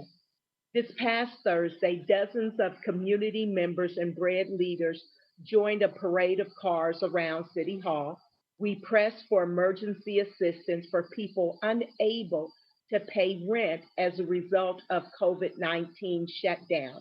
At the same time, we had others stand in front of City Hall. They represented workers in some of the most common jobs in the Columbus area, many of who are suffering to stay in their homes. In fact, we had a team outside at the start of today's council meeting. Thousands could face eviction unless they receive assistance. Long-term, BREAD wants council member Favors to reaffirm her commitment to work with us on a housing plan. This plan would encourage developers to set aside 20% of new housing units for families that make less than $42,000 a year. We want to continue working with her. We want her to continue to work with us. We want her to introduce a plan to council by September of this year with implementation by 2021.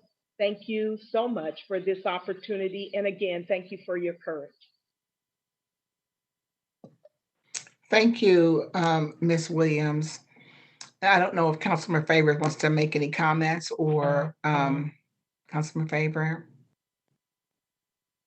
Thank you, Councilmember Tyson, and thank you, Ms. Noel, for your advocacy, and as well as the members of the BREAD organization that appeared at City Hall today to protest and advocate on behalf of residents in Columbus, Ohio.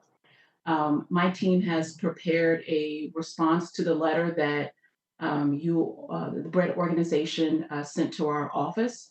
And while we understand that BREAD is advocating for the use of the CDBG dollars, we understand that we have received even more assistance through the CARES Act funding, which does not have the same level of restrictions that the CDBG dollars has.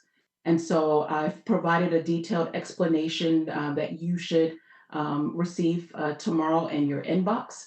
And just to reiterate for our citizens who are watching, 2 weeks ago, City Council passed legislation adopting and accepting the CARES Act funding.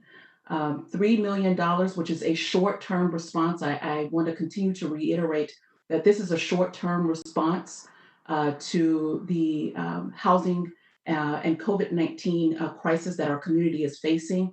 $100,000 will go to community mediation services to provide actual mediation services for our residents and our landlords. $250,000 will go to legal aid to provide 5 additional attorneys in eviction court for our residents. And 2.65 will go to Impact Community Action to disperse with other community partners, such as the Columbus Urban League, COAAA, and many more, to provide direct rental assistance to our residents. Let me be clear, this is a short-term response, and I have communicated that to the administration before we even move forward.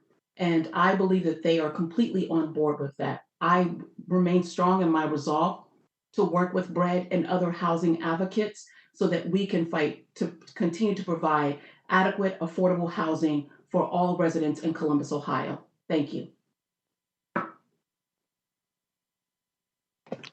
Thank you, Councilmember Favor.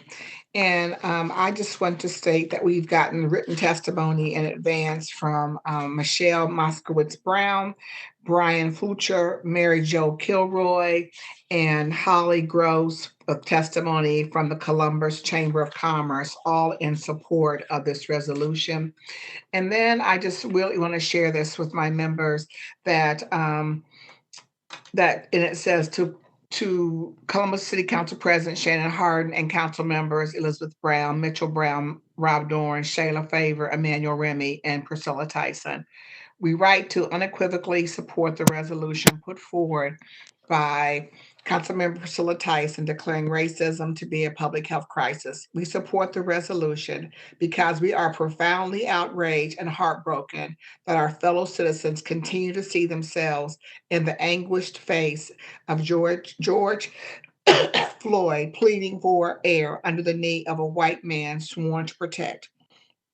Hear themselves in the nervous voice of Christian Cooper, a bird watcher whose skin tone is suddenly used to falsely suggest he is a threat, in the experiences of countless more Americans of color, so frequently demeaned and threatened and physically harmed.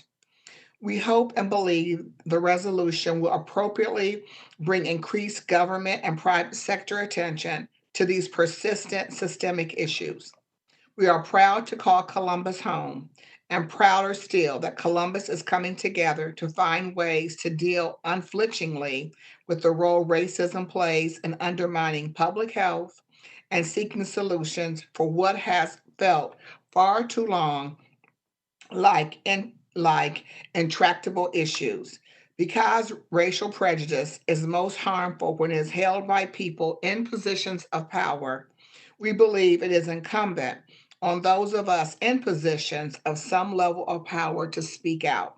We are concerned that a lack of publicly stated outrage by us makes racial animosity or indifference socially acceptable. The undersigned are Democrats and Republicans and independents from across the political spectrum. We write this letter together because the issue about which we write is not a political one. And we recognize that our country's most basic democratic ideals are threatened when we further head in the wrong direction on issues of basic human rights.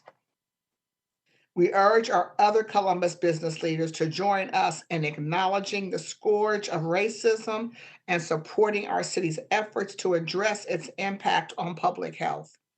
Our community needs to know we are fighting for it to be more just, fair, and safe. We write knowingly all too well that our glass houses are not perfect. There is work to be done in our organizations and in our own leadership. We are committed to that work. And together we believe in and will work for an America that can and must do far better to provide basic human rights protections, create a level playing field, and easier paths to the American dream. We believe this resolution is an important step in recognizing the need for change. And as I stated earlier, this is signed by at least 700 businesses, nonprofit, for-profit, and individuals who are in support of this resolution. And I personally look forward to working with these individuals to be able to move our community forward. Are there any questions, thoughts, or comments from my colleagues regarding the resolution?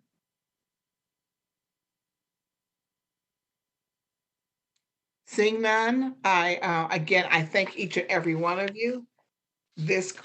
I don't think this resolution would pass in every city around the country, and I certainly do appreciate the will of this body to pass this resolution. I've shared it with some other communities have called me and they said, I don't know if we could get it passed. So again, I thank you. I thank each and every one of you for supporting this resolution. And so first of all, then I would move as submitted to the clerk. And I want to just share, since this letter was sent to so many people, the only amendment in this is that when we are referencing the public health has established, it was a health and equity section. It is now called the Center for Public Health Innovation. That is the only change, a name change. And so first I move to amend as submitted to the clerk. Second. Please call the roll. Brown, Dorans, favor of Remy Tyson, President Harden. Amended. Thank you. And before I move for passage, I need to say at least one female's name that we've said the names today of George Flood, Ahmaud Arbery, Christian Cooper, but I also want to say the name of Breonna Taylor, an EMT that died March 13th of 2020 in Louisville, Kentucky. So I want to say her name. And with that, I move for passage. Second. Please call the roll. Brown, Dorans, favor of Remy Tyson, President Harden. Thank you. Thank you, Councilmember Tyson, for your leadership. We all have work to do. Mm-hmm. Appreciate it. Thank you for yours, Council President Harden. So I'm going to ask council members that if they have additional comments or announcements, that they do that in their committees when we get to them, if that's okay with council members. Are there any comments from our other elected officials? I see the city auditors on in the meeting. City treasurer, I see, is here, and the city attorney's office. All right. And I see that we have Judge Barrows is here as well. No, thank you, President Harden. Thank you, Judge.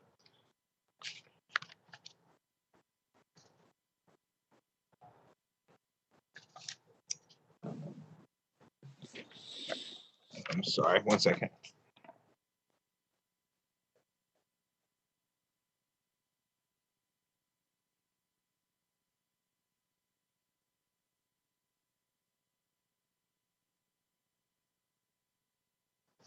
Sorry about that. So at this time, I request the following ordinance be removed from the consent action portion of the agenda. We have ordinance 1272-2020 in the Criminal Justice and Judiciary Committee, and ordinance 1137-2020 in the Health and Human Services Committee. Are there any other requests by member of council for the removal of ordinance resolutions from the consent action portion of the agenda? Seeing none, may we now have a motion to waive reading of titles of 30-day legislation by the city clerk? So moved. Is there a second? Clerk, please call the roll. Brown, Dorans, favor, Remy, Tyson, President Harden. Thank you. Will the clerk now read into the record the ordinance numbers of 30-day legislation on tonight's agenda for first reading? Finance Committee, ordinances 1110 and 1213-2020. Education Committee, ordinance 910-2020. Public Safety Committee, ordinance 1191-2020. Public Utilities Committee, ordinance 1024. 1079, 1133, 1149, 1156, 1215, and 1230-2020. Technology Committee, Ordinance 1164-2020. Housing Committee, Ordinance 1237-2020. Criminal Justice and Judiciary Committee, Ordinance 1200-2020. Economic Development Committee, Ordinances 1190, 1192, and 1217-2020.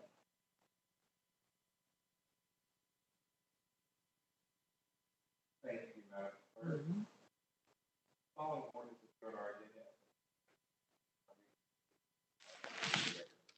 Resolutions of expression 89X, 93X, 94X-2020. Finance Committee, ordinances 922, 1095, 1097, 1157, 1159, 1173, 1178, and 1220-2020. Recreation and Parks Committee, ordinances 908, 1086, 1144, 1145, and 1146-2020. Public Safety Committee, ordinances 1120 and 1218-2020. Public Utilities Committee, ordinances 716, 1008, 1034, 1041, 1064, 1071, 1130, 1131, 1132-2020. Public Service and Transportation Committee, ordinances 1160, 1162, 1163, 1185, and 1219-2020. Housing Committee, ordinance 1029, 1158, 1169, and 1206-2020. Economic Development Committee, ordinances 1124, 1197-2020. Administration Committee, ordinances 614 and 1189-2020. Health and Human Services Committee, ordinance 1135-2020. Workforce Development, ordinance 1152-2020. Small and Minority Business Committee, ordinance 1186-2020. And appointments from the mayor's office numbered A005657, 58, and 59-2020.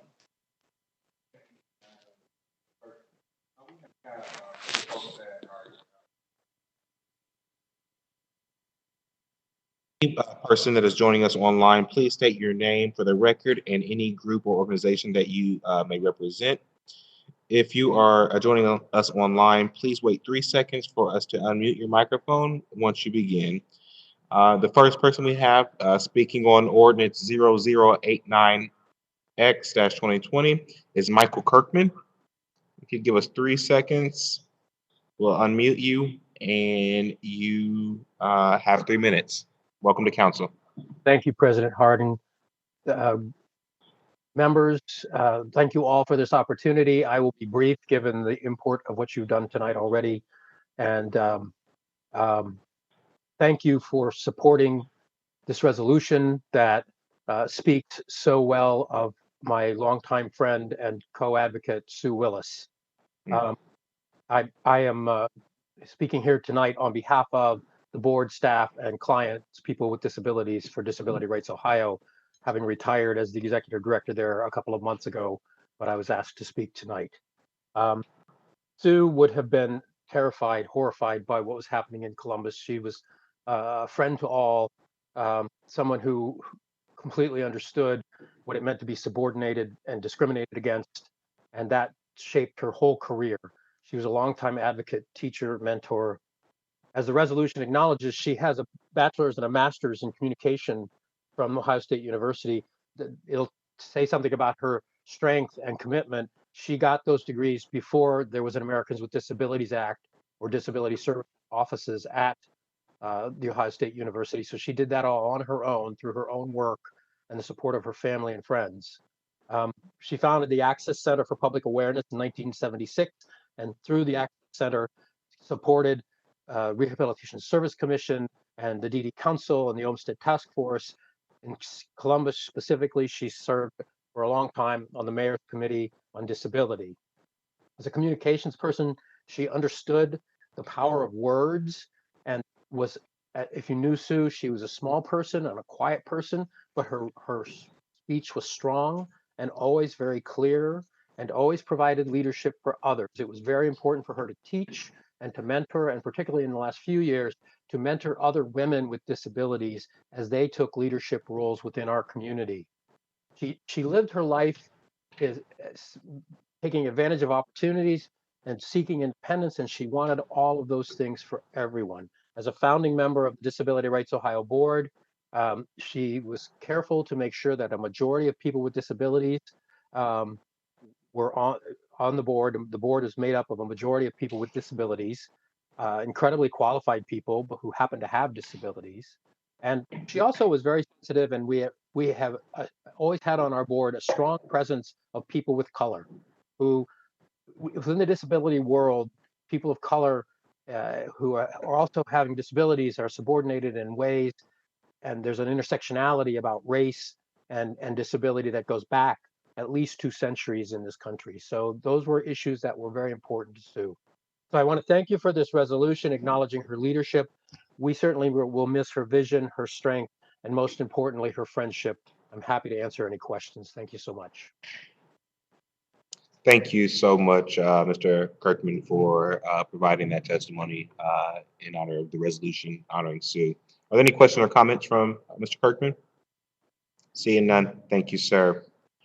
The next person to come before council is Kelly McNicholas. Kelly, if you would give us 3 seconds, and remember you have 3 minutes, and the floor is yours.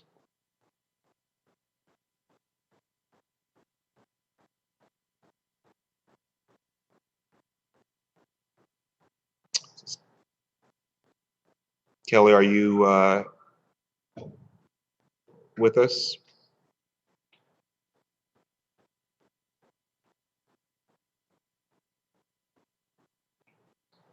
Okay, well, Kelly was speaking on ordinance 0922-2020 against this ordinance. I will make sure to follow up with Kelly McNicholas. We also received written testimony in advance from Jared McCollum against ordinance 1218-2020. Are there any questions or concerns with the consent portions of this agenda? Seeing none, may I have a motion for approval of these items designated as consent? So moved. Second. It has been moved and seconded. Clerk, would you please call the roll? Ms. Brown?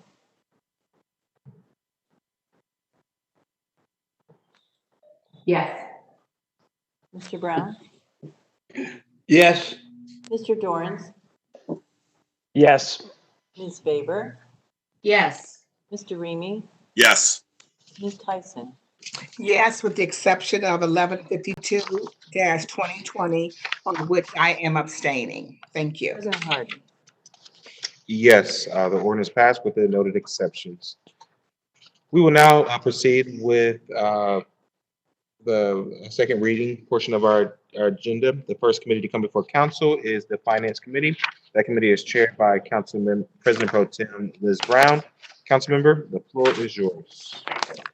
Thank you, Council President. Tonight in Finance, we are starting with Ordinance 0732-2020 to authorize the Finance and Management Director to reimburse $1,337,021.40 in grant proceeds to the U.S. Department of Housing and Urban Development, to authorize the appropriation and expenditure of $1,337,021.40 from the General Fund Basic City Services Subfund, to authorize the city auditor to appropriate and process $56,648.09 in expenditure corrections for the CDBG fund, and to declare an emergency.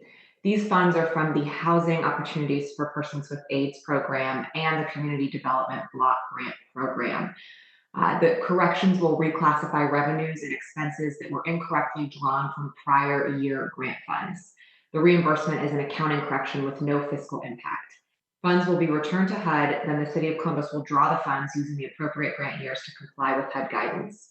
Emergency action is requested in order to properly classify HUD reimbursements for eligible expenses and to ensure it can happen as soon as possible. Any questions from colleagues? Seeing none, I move for passage. Second. Clerk, please call the row. Brown, Dorans, favor Remy Tyson, President Harden. Passed. Thank you, Mr. Harden. Next, we have Ordinance 1017-2020. This legislation would allow public safety to purchase 68 vehicles. It is standard department legislation to establish these contracts. But in the wake of the last 5 days events, I cannot bring this legislation forward today. It's heavy in my thoughts that resources like those mentioned in this legislation were used to subdue people this weekend who were simply speaking up and speaking out. How many prisoner transport vehicles took African Americans to jail for protesting against their oppression or the allies brought alongside them? So with that, I move to table Ordinance 1017-2020.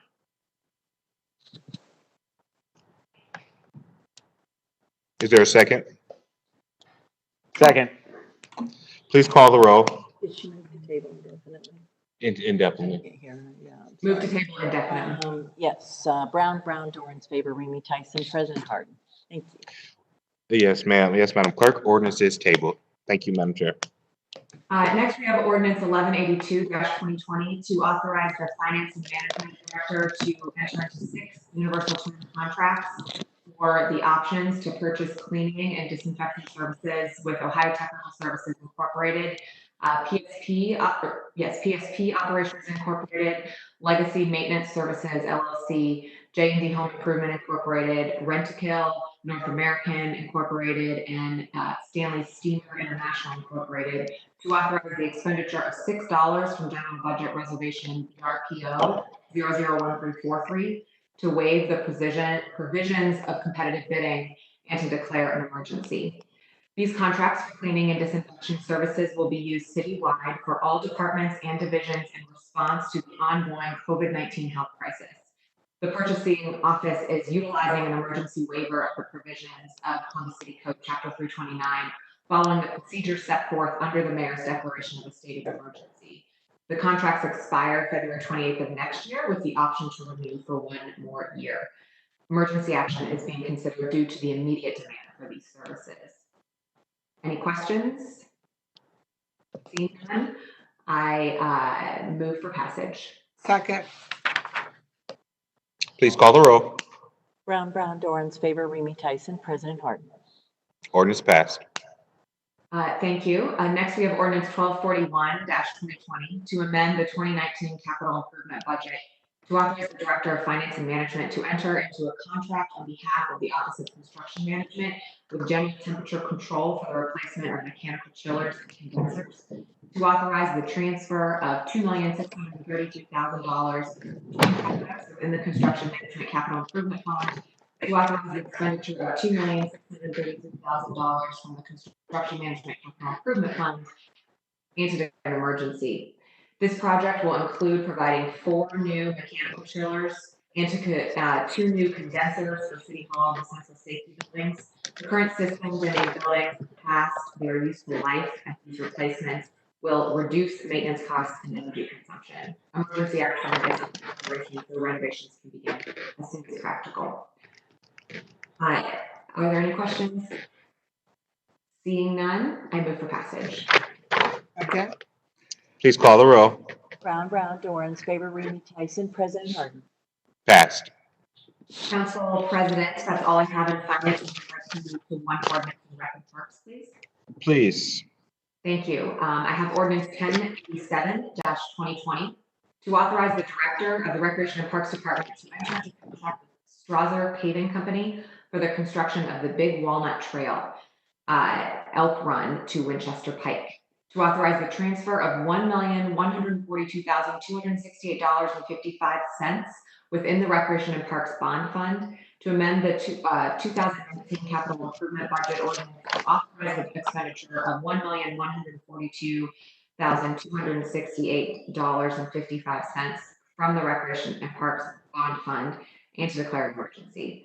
This project is part of the long-range planning for the Big Walnut Corridor to construct 30 miles of new greenway from Hoover Reservoir to the Big Walnut Creek's confluence with the Scioto River.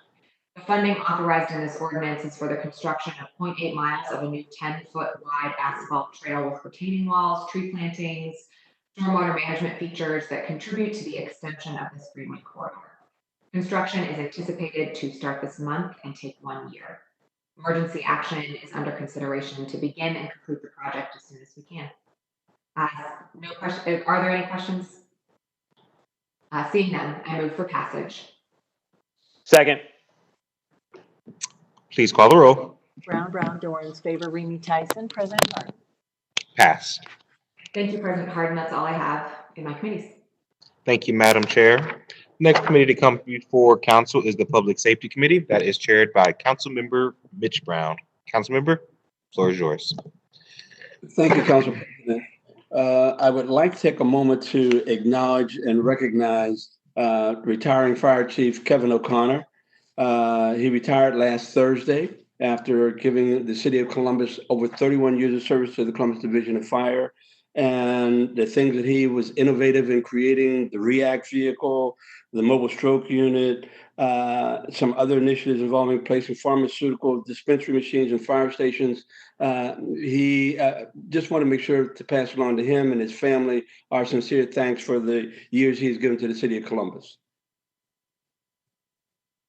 And with that, I have ordinance 0959-2020 to authorize the city auditor to transfer $650,000 within the Department of Public Safety Division of Fire's General Fund budget from the services line item to materials and supplies for the purchase of uniforms and turnout gear, to authorize the Finance and Management Director to associate general budget reservations resulting from this ordinance with the appropriate universal term contract purchase agreement on behalf of the Division of Fire for the purchase of fire uniforms from Galls LLC and turnout gear from Morning Pride Manufacturing LLC, to authorize the expenditure of $1,013,880 from the general fund and to declare an emergency. If there are no questions, I move for passage. Is there a second? Second. There we go. Clerk, please call the row. Brown, Dorans, favor, Remy Tyson, President Harden. Passed. That's all I have this evening, sir. Thank you, Mr. Chairman. The next committee to come before council is the Public Utilities Committee. That committee is chaired by Councilmember Dorans. Councilmember, the floor is yours. Thank you, Council President Harden. And if you wouldn't mind indulging me for a few minutes, I'd like to speak to some of the recent flooding we've seen in the city. Please. I know at the end of May, hundreds, if not thousands, of folks woke up to water on their property, in their basements. That was, an incredibly frustrating and experience for them to have to deal with. The department handled more than 4,000 calls in 1 week dealing with some of these flooding issues. The city had 5 inches of rain in some areas of the city. This is a type of rain event that only happens once every 25 years. And this is also on the heels of similar rain events that we had in March. Unfortunately, it appears as climate change continues to disrupt things, these are more issues that we're going to be dealing with what we have here in our community. So I want to compliment the Department of Public Utilities for all the work that they've done in order to mitigate as much of this flooding as possible. But I want to invite Director Davies tonight to speak on this topic about the important work of the department's doing to upgrade our infrastructure to make sure that we're able to better mitigate some of these events in the future. Director?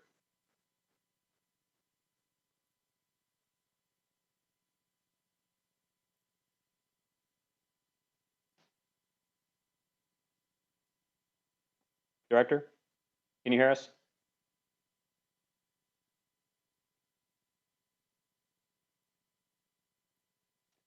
It does not appear that we can hear Director Davies, unfortunately. Can you hear me now? We can. Thank you, Director. Excellent. I had to move my cell phone. Sorry about that. My reception's not great at home. Thank you, Chair Dorn, President Hardin, and members of council. As you said, the Central Ohio area had unprecedented rains over a 24-hour period on May 18th and 19th. Many areas received over 5 inches of rain in just a few hours. This was the 10th highest historical crest of the Scioto River going back to 1922. The Olentangy River had its 3rd highest crest going back to 1952. We received, as you mentioned, over 4,400 phone calls to our sewers and drains facilities. We're still working through all of those calls, so please continue to call in to 614-645-7102 to report flooding. And if you don't reach a live person, please do leave a message. Someone will get back with you. There are programs that are available to Columbus residents, such as Project Dry Basement. This program installs a backflow prevention device into homes to alleviate flooding during high water situations. In a typical year, we only have about 60 requests for Project Dry Basement. This year, we have over 1,000 requests already. So we're doing the best we can to process those. We're working to add additional staff and redirect their work so that we can get to the application in a quicker manner. We're also thankful to City Council for passing legislation in late April, increasing the amount of money for our Project Dry Basement contractor. This will allow us to increase the number of installations that we can do. And I'm happy to answer any questions you may have. Thank you, Director. Do any of my colleagues have any questions for Director Davies? Seeing none, I just want to thank you again, Director, and again acknowledge the frustration that many of our community had during some of these historic rain events. We can't solve every issue as much as we'd like, but we're trying to do our best to make sure that we're addressing and mitigating as many of these flooding issues as we possibly can. So thank you to Director and your team for the important work. And with that, I'd like to turn to legislation within the Public Utilities Committee this evening. We have ordinance number 1195-2020 to authorize the Director of Public Utilities to enter in a construction contract with Complete General Construction Co. for the Half-Permian Water Plant Sludge Line Improvement Project in the amount of up to $7,226,426.28 to encumber funds with the Department of Public Service for prevailing wage services in the amount of $2,000, to authorize the appropriation and transfer of $7,226,426.28 from the Water System Reserve Fund to the Water Supply Revolving Loan Account Fund, to authorize the appropriation expenditure of $7,226,426.28 from the Water Supply Revolving Loan Account Fund, to authorize the transfer and expenditure of up to $2,000 within the Water General Obligation Voted Bond Fund for the Division of Water, to authorize amendments to the 2019 capital improvement budget and to declare an emergency. This project will replace sections of our infrastructure that are known to be structurally deficient at the water plant. Replacement of these sections will reduce the risk of pipe failures and discharges in the surrounding environment. This is part of the city's ongoing efforts to maintain a reliable and safe drinking water supply to its customers, and which will result in sustainable economic growth into the future in our community as well. Do any of my colleagues have any questions or comments? Seeing none, I move for passage.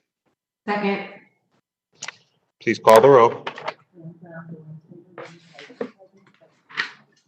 Ordinance is passed. Thank you. President Hart, may I move on to the Neighborhoods Committee? Please. Thank you. In Neighborhoods Committee tonight, we have Ordinance number 0619-2020. This ordinance authorized the Finance and Management Director to associate all general budget reservations within this ordinance to environmental remediation contracts for environmental remediation services on behalf of the Department of Neighborhoods from an existing universal term contract, to authorize expenditure of $250,000 from and within the general fund, and to declare an emergency. This ordinance funds certain environmental cleanup activities for the Department of Neighborhoods, such as alleyway cleanups or camps for unhoused persons. I tabled this ordinance several meetings ago to make sure that these environmental remediation activities would comply with guidance from the U.S. Centers for Disease Control in light of the COVID-19 pandemic. The amendment today ensures that all contracts will comply with CDC guidance to make sure this work is done safely in our community. So first, I move to remove ordinance number 0619-2020 from the table. Second. Please call the row. Brown, Dorans, favor, Remy Tyson, President Harden. Removed. Next, I move to amend ordinance number 0619-2020 as submitted to the clerk. Second. Please call the row. Brown, Dorans, favor, Remy Tyson, President Harden. Amended. Thank you. Now I move for passage. Second. Please call the row. Brown, Dorans, favor, Remy Tyson, President Harden. Passed. Thank you. I'd like to move to Technology Committee. That's okay. Please. In the Technology Committee, we have ordinance number 1204-2020 to authorize the Director of the Department of Technology to modify and extend an existing agreement with Official Company for a period of 12 months, May 2021, to extend the purchase order of PO 180532 to May 20th, 2021, and to authorize the use of any remaining funds / unspent balance therein, to waive the competing bidding provisions of Columbus City Code and to authorize the expenditure of $400,000 and to declare an emergency. This modification will allow for the continued maintenance and restoration of the city's fiber optic infrastructure for a period of 6 months. Do any of my colleagues have any questions or comments?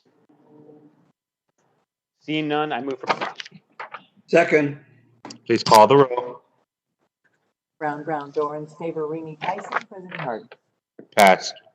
Thank you. And lastly, I have ordinance number 1205-2020 to authorize the Director of Department of Technology to enter into a contract with Walport Inc.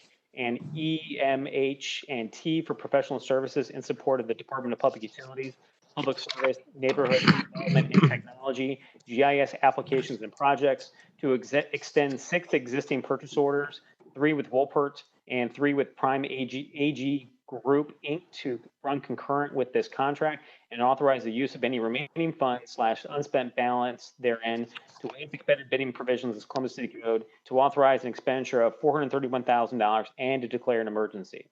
These funds will pay for professional services in support of the Department of Public Utilities, Public Service, Neighborhoods Development and Technology, GIS application and projects. The single point coordination and management of this contract by the Department of Technology will increase efficiencies. Additionally, awarding the project to 2 vendors will provide flexibility as it allows for resources from two different companies. Do any of my colleagues have any questions or comments? Seeing none, I move for passage. Second. That's the one she tabled. Please call the row. Brown, Dorans, favor, Remy Tyson, President Harden. Do it again. Do it again. Brown, Dorans, favor, Remy Tyson, President Harden. Passed. Thank you, President Harden. That's all I have in my committees this evening. Thank you, Mr. Chair. The next committee to come before council is the Public Service and Transportation Committee. The committee is chaired by Councilmember Faber. Councilmember, the floor is yours. Thank you, Council President Harden. Tonight in Public Service and Transportation, we have ordinance number 0533-2020 to amend the 2019 capital improvements budget, to authorize the Director of Public Service to enter into agreements with Franklin County relative to the Bikeway Development Traybue Road Shared Use Path Project, to authorize the expenditure of up to $1,200,000 from the Streets and Highways Bond Fund for this project, and to declare an emergency. This project encompasses the rehabilitation of the superstructure and deck of the Traybue Road Bridge over Buckeye Rail and the installation of a shared use path along the south side of Traybue Road. Public Service is reimbursing Franklin County for the portion of the project work that will be performed within the limits of the city of Columbus. Are there any questions or comments from my colleagues? Seeing none, I'd move for passage. Second. Please call the row. Brown, Dorans, favor, Remy Tyson, President Harden. Passed. Thank you. Up next, we have 1125-2020 to amend the 2019 capital improvement budget to authorize the transfer of cash and appropriation within the Streets and Highways Bond Fund, to appropriate funds within the Federal Transportation Grant Fund and within the Transportation Grant Fund, to authorize the Director of Public Service to enter into construction services contract and sands for the Arterial Strait Rehabilitation Hamilton Road at 161 to Morris Road Phase A project, to authorize the expenditure of up to $20,039,014.36 from the Streets and Highways Bond Fund, the Federal Transportation Grant, and the Transportation Grant Fund to pay for the project and declare an emergency.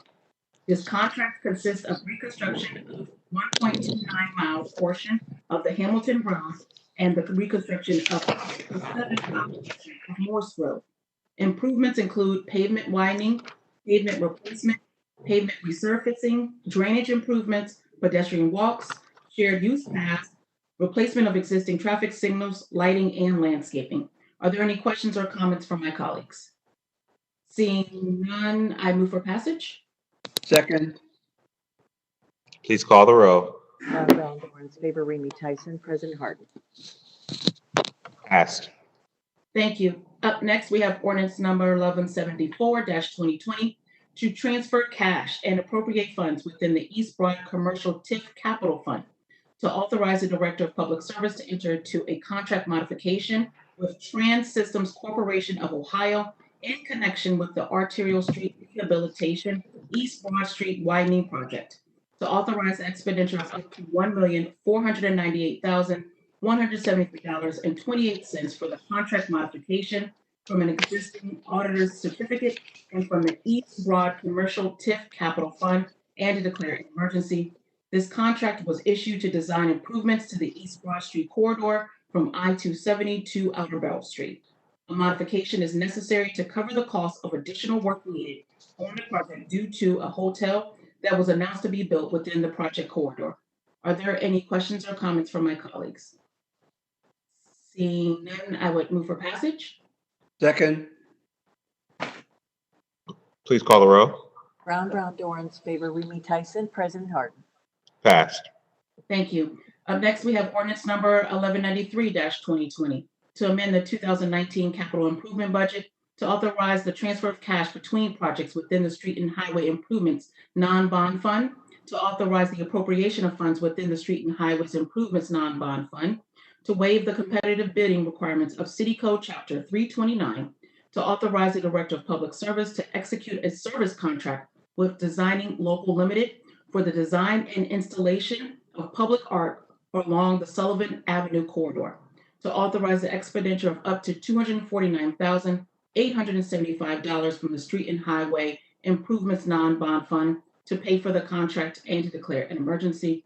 The Sullivan Avenue project encompasses various improvements to the existing Sullivan Avenue corridor from Hague Avenue to I-70. Those improvements include new traffic signals, street lighting, and curb extensions and bump outs. The Department of Public Service will engage Designing Local to guide the development of a public art plan and to manage the production and installation of public artwork in the Sullivan area, an effort referred to as the Sullivan Wright Public Art and Parklet Project. Deputy Director Sokol, can you speak to the waiver of competitive building for this project? Thank you, Chair Favor. Everyone hear me fine?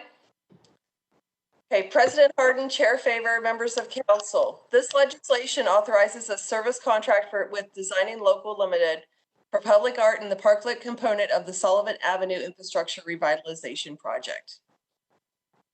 Per the $249,875 contract, Designing Local will provide public engagement, a conceptual design and plan development, and this contract will also pay for the art installation. Waiving a competitive bid is necessary to keep the entire $10 million Sullivan Avenue corridor project on schedule and efficiently coordinates services for all planned improvements. Infrastructure revitalization has already begun on this neighborhood investment. Work such as sidewalk assessment, repair, and replacement is ongoing currently. Parklets, planters, and standalone art pieces throughout the corridor are also planned. This public art component will be incorporated as the infrastructure improvements work progresses this year and into 2021. The Sullivan Bright public art and parklet project schedule must align with improvement schedules. Designing Local is a Columbus-based, woman-owned business enterprise certified by the city's Office of Diversity and Inclusion and specializes in public art plans. The proposed decorative lighting project at the I-70 underpass is also planned, pending approval by the Ohio Department of Transportation. A contract modification for design may be required if approved. We appreciate your consideration for this piece of legislation tonight. Thank you. Thank you. Are there any questions or comments from my colleagues? Seeing none, I would move for passage. Second. Please call the row. Brown, Dorans, favor, Remy Tyson, President Harden. Passed. Thank you. And last in this committee, we have ordinance number 1202-2020 to amend the 2019 capital improvement budget to waive the formal bidding requirements of Columbus City Code, to authorize the Chief Information Officer to execute a contract with Pathmaster relative to the Smart Columbus Connected Vehicle Environment Project, to authorize the expenditure of up to $80,000 from the Streets and Highways Bond Fund for the project and declare an emergency. The contract work includes furnishing and installing vehicular radar detection systems at 21 traffic signals and integration of the radar detection systems into the traffic signal central control system. This equipment will provide additional sources and types of data for traffic engineers and allow data analysis for performance measures. Director Stevens, can you speak to the waiver of competitive bidding for this project? Thank you, President Harden, Chair Favor, members of City Council. The waiver of competitive bidding is due to the fact that Pathmaster is the local sales representative of Econolite. Econolite is the sole provider of traffic signal controllers in the city of Columbus, and they are also a key leverage partner in our agreement with U.S. Department of Transportation. The total value of this project is $158,000, with $78,000 in equipment and services being contributed to the project by the vendor, and the city paying $80,000 in cost share contributions. I'd be happy to answer any questions. Thank you, Director. Are there any questions or comments from my colleagues? Seeing none, I would move for passage. Second. Please call the row. Brown, Dorans, favor, Remy Tyson, President Harden. Passed. Thank you. President Harden, may I move on to the Housing Committee? Please. In housing tonight, we have ordinance number 1106-2020 to create the Quarry Community Reinvestment Area and to authorize real property tax exemptions as authorized by sections 3735.65 to 3735.70 of the Ohio Revised Code. This ordinance will provide for exemptions from increases in real property taxation resulting from the construction of new housing, the conversion of buildings from commercial use to residential use, and the renovation of existing single and multifamily housing units within the established boundaries. The quarry project is a former unregulated landfill and quarry that will be transformed into a mixed-use development, including 40,000 square foot of Class A office space, 600 multifamily units, 400 single-family homes and condominiums, and 50,000 square feet of retail in phase one. In the first phase of the development, 10% of the units will be at or below 100% of the area median income. Director Stevens, can you talk a little bit more about the housing affordability commitment for this project? Yes, thank you, President Harden, Chair Favor, member of council. The affordability component of this was put into place prior to our housing affordability policy in 2018. When the economic development agreement was approved in 2017, the developer agreed to do a 10% affordability component. Moving forward, all phases of this project will include the 20% affordability component that is required in our policy. I'd be happy to answer any questions.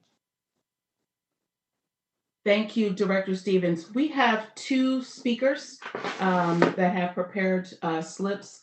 I believe Mr. Motil is present still in City Council. And while he is making his way up, I want to acknowledge written testimony received in advance by Harry Ruiz. I apologize for mispronouncing your name. I am in receipt of your written testimony. Mr. Motil, the floor is yours. Can you hear me? Okay, Yes. good. Thank you. President Hart, members of City Council. Metro Parks has already spent $12 million of taxpayers' money to benefit this development, which is about a third of Metro Parks' 2020 budget. There will be millions more in property taxes paid out by the public over the years to maintain this taxpayer amenity for this developer, but not by this developer and dozens of others throughout Columbus that don't pay their fair share of property taxes. This placing the burden on renters and homeowners who are being priced out of affordable housing units and losing their homes to foreclosure due to escalating property taxes. In 2017, you handed Wagenbrenner a TIF and a nice fat economic development agreement package for this quarry development. And at the time, it had not been determined how many apartment units or single family homes would be built. So it wasn't even possible to calculate how many tens of millions of dollars in property taxes would be abated. And that figure still has not been determined and made known to the public. So this is basically a blank check that's being given out to a large campaign contributor in terms of how much abated property taxes he will save. And now you've decided to more than double the area of land that will be eligible for a 100% 15-year real property tax abatement to help protect the investment of this developer for yet another risk-free project in an already well-established, prosperous area of town. And let's be honest, these CRAs are for the benefit of new developments and not homeowners. The housing survey that was taken of the properties included in the CRA of Goff View Woods subdivision is a joke. After driving through that neighborhood a couple of weeks ago, I would call that neighborhood a hidden gem of Columbus, of a truly middle-class neighborhood where home values range between $194,000 and $250,000. It was quite apparent by the well-kept yards and homes that the homeowners there take great pride in maintaining their properties. I think you'd be hard-pressed to find a serious code violation anywhere in that subdivision, and I'd be willing to bet that a code enforcement officer has not stepped foot in this neighborhood more than once, if ever, over the last few years. Creating a quarry CRA within the extended boundaries you have defined is ludicrous. Claiming this area is distressed and developers need tax abatement relief to be attracted here couldn't be further from the truth. Development will occur without tax incentives. This is exactly the same type of crap you pulled when trying to make an argument that a CRA was needed for the Kenny and Henderson Road area. We all know it was created as a handout to another of your numerous developer campaign contributing friends to protect his investment. The set-aside affordable housing requirements for the quarry CRA does not create true mixed housing. This project's upscale single-family homes in the 80 and 100% AMI set-aside for those making an annual income of about $47,000 to $60,000 discriminates against blacks and browns who make roughly $37,500 annually, thus further segregating new housing developments. And at a time when people are struggling to survive, it is irresponsible to give away millions of crucial property tax revenue when Columbus Public Schools is losing $9.2 million of state revenue. You are recklessly slashing much needed revenue that serves the needs of the city's most vulnerable. And I would also like to add that it was just Adam H. has just noted that they are going to be asking for more property tax money with the levy this November, in addition to the renewal that they're Thank you, Mr. Motil, for your advocacy, as always.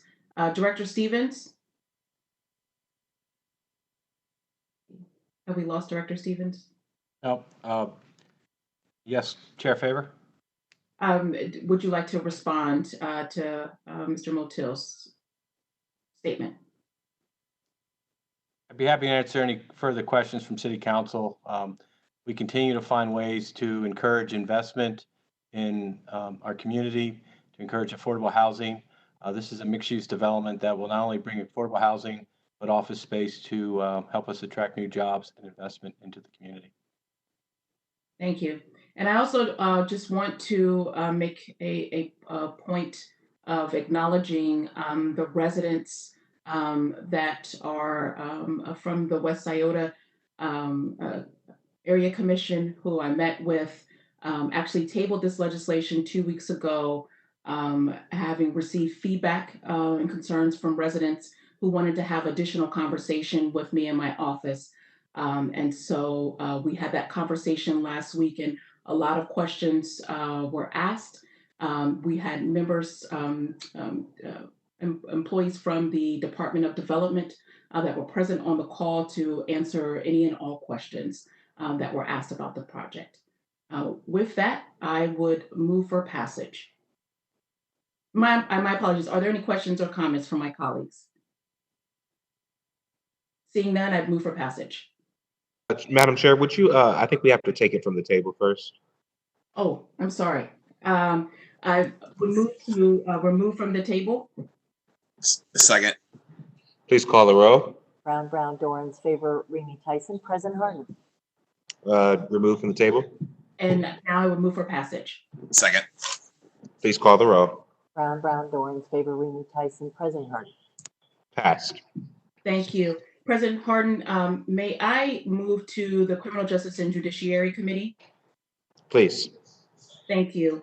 Tonight we have ordinance number 1272-2020 to authorize the administrating and presiding judge of the Franklin County Municipal Court to enter into contract with the Greater Columbus Convention Center to temporarily house certain high-volume dockets within the Columbus Convention Center in order to mitigate the health and safety risk associated with the resumption of hearing cases that have been delayed as a result of COVID-19 emergency, and to authorize the expenditure of up to $365,000 for space rental and ancillary services from the CARES Act City COVID-19 Response Subfund and to declare an emergency. I'll now turn it over to Judge Barrows to speak more about the ordinance and the changes for the court. Judge Barrows? Thank you. Council President Harden, Chair Favor, members of council. Like many of you, my heart is heavy tonight of what's happened to our city. The issues, the problems that we've had in the court pale in comparison. As you know, in result to previous emergency, the pandemic, the court has been at a virtual standstill for the last 2 months. It was incumbent on us to figure out a way to get started back up because the courts can't remain closed forever.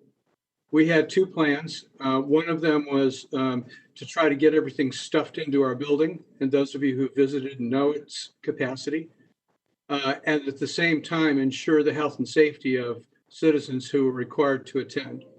The other had to do with trying to secure a location off-site. We had contacted Columbus City Schools. We had reached out to Parks and Rec.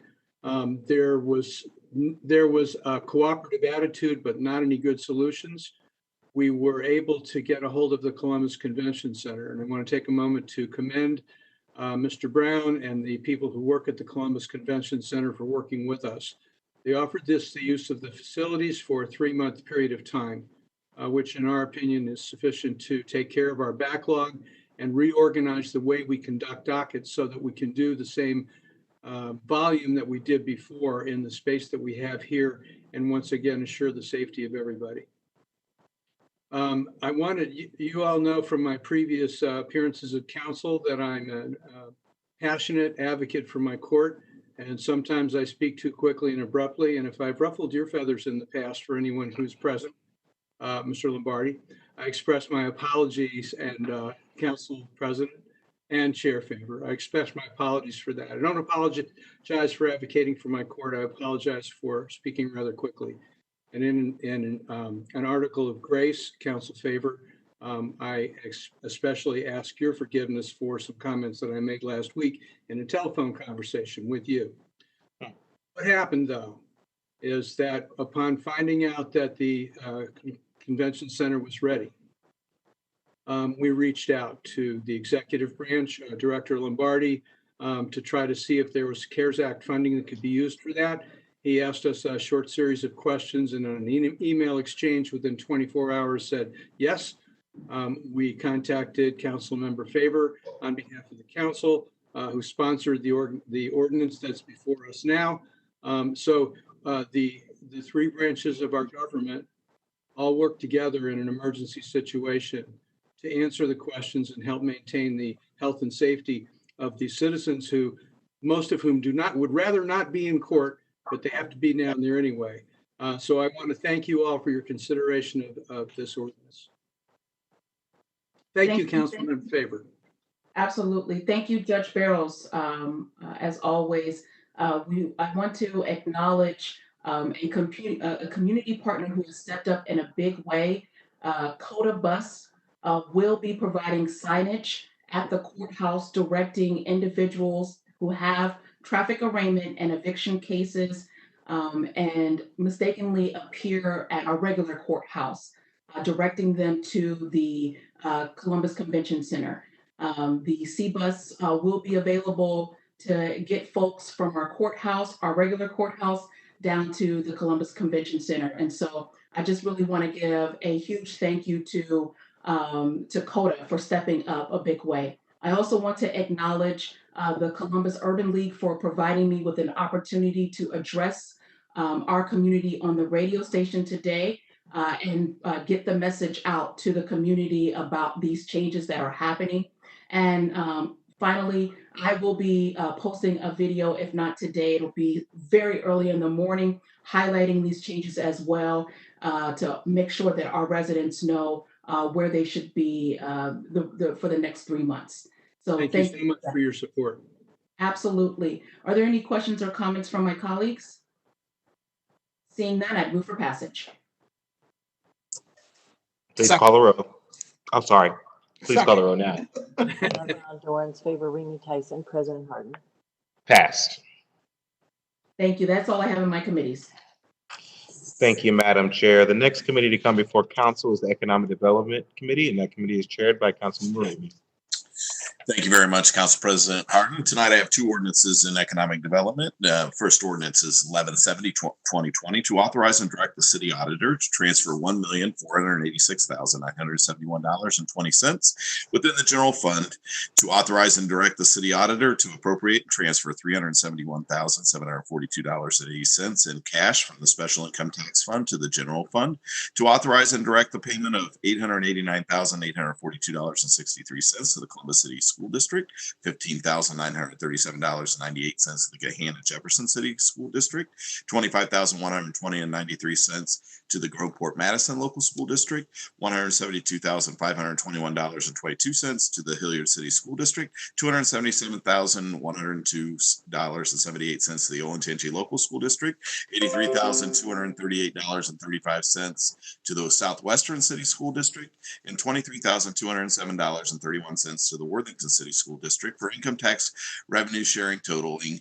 $1,486,971.20 to authorize the expenditure of $1,486,971.20 from the general fund and to declare an emergency. For tax year 2019, the City of Columbus has a total of 28 projects requiring revenue sharing, and the total amount of revenue to be shared is, as mentioned, $1,486,971.20. The 28 projects are located in 7 different school districts with the revenue share as mentioned above.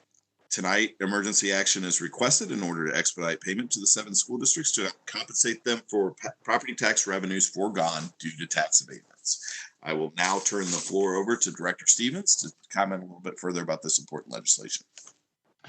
Thank you, President Harden, Chair Ramey, members of council. Since 1997, the City of Columbus has shared over $37 million on income tax revenue with our 7 school districts that have where our tax abatements are located.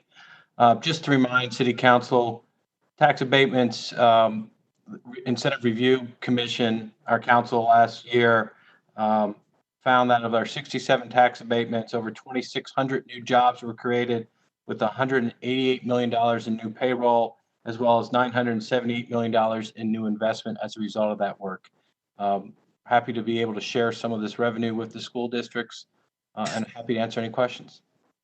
Thank you, Director Stevens. Are there any questions or comments from my colleagues this evening? Seeing none, I move for passage.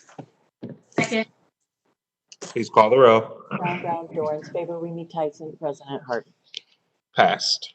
Next, I have ordinance number 1232, 2020, to authorize the Department of Development to amend the City of Columbus Downtown Office Incentive Agreement with Agility Partners LLC to reduce the company's retention commitment from 50 full-time permanent positions to 39, to reduce the associated annual payroll for those retained jobs from $4,480,000 to $2,890,000, and to provide for language that any requested future amendment to any of the terms of the agreement shall require the payment of a fee to the city and to declare an emergency. In a letter from the grantee received by the city dated April 15, 2020, it was confirmed that the original retained employment commitment in the initial incentive application included employees not based within the city of Columbus, and therefore set the grantee's retained employee goal along with the associated annual payroll too high.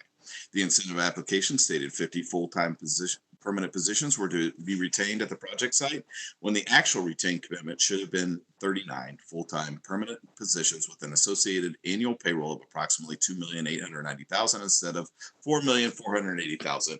Director, would you like to speak a little bit to this ordinance this evening? Yes, thank you, Chair Amy, members of council. We've worked with this company back in 2019 to put this job growth incentive in place.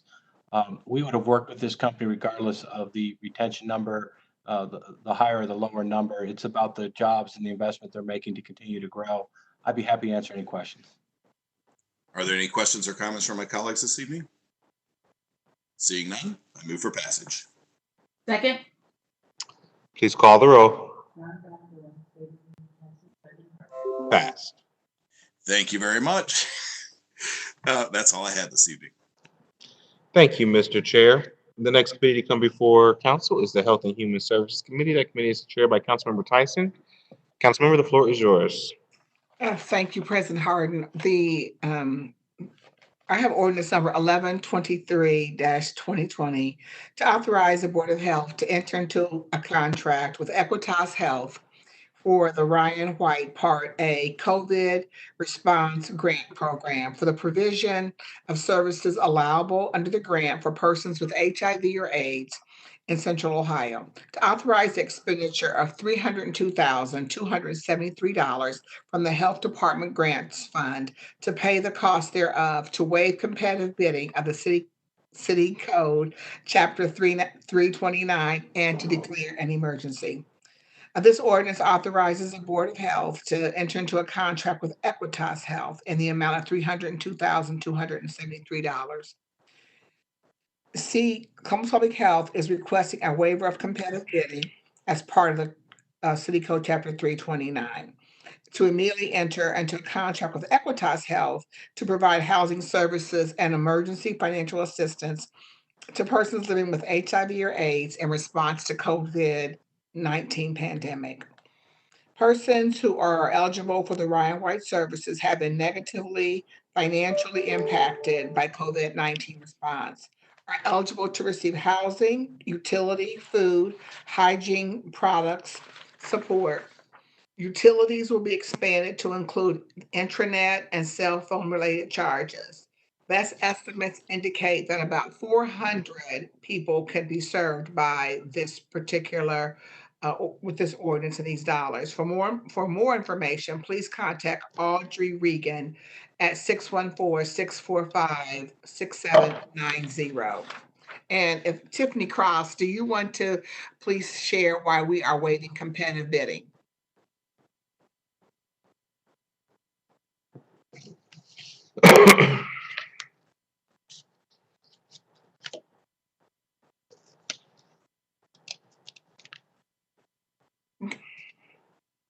Can we hear her? Is Miss Tiffany on the meeting? She's there. We can see her. We can't hear her. We just can't hear her.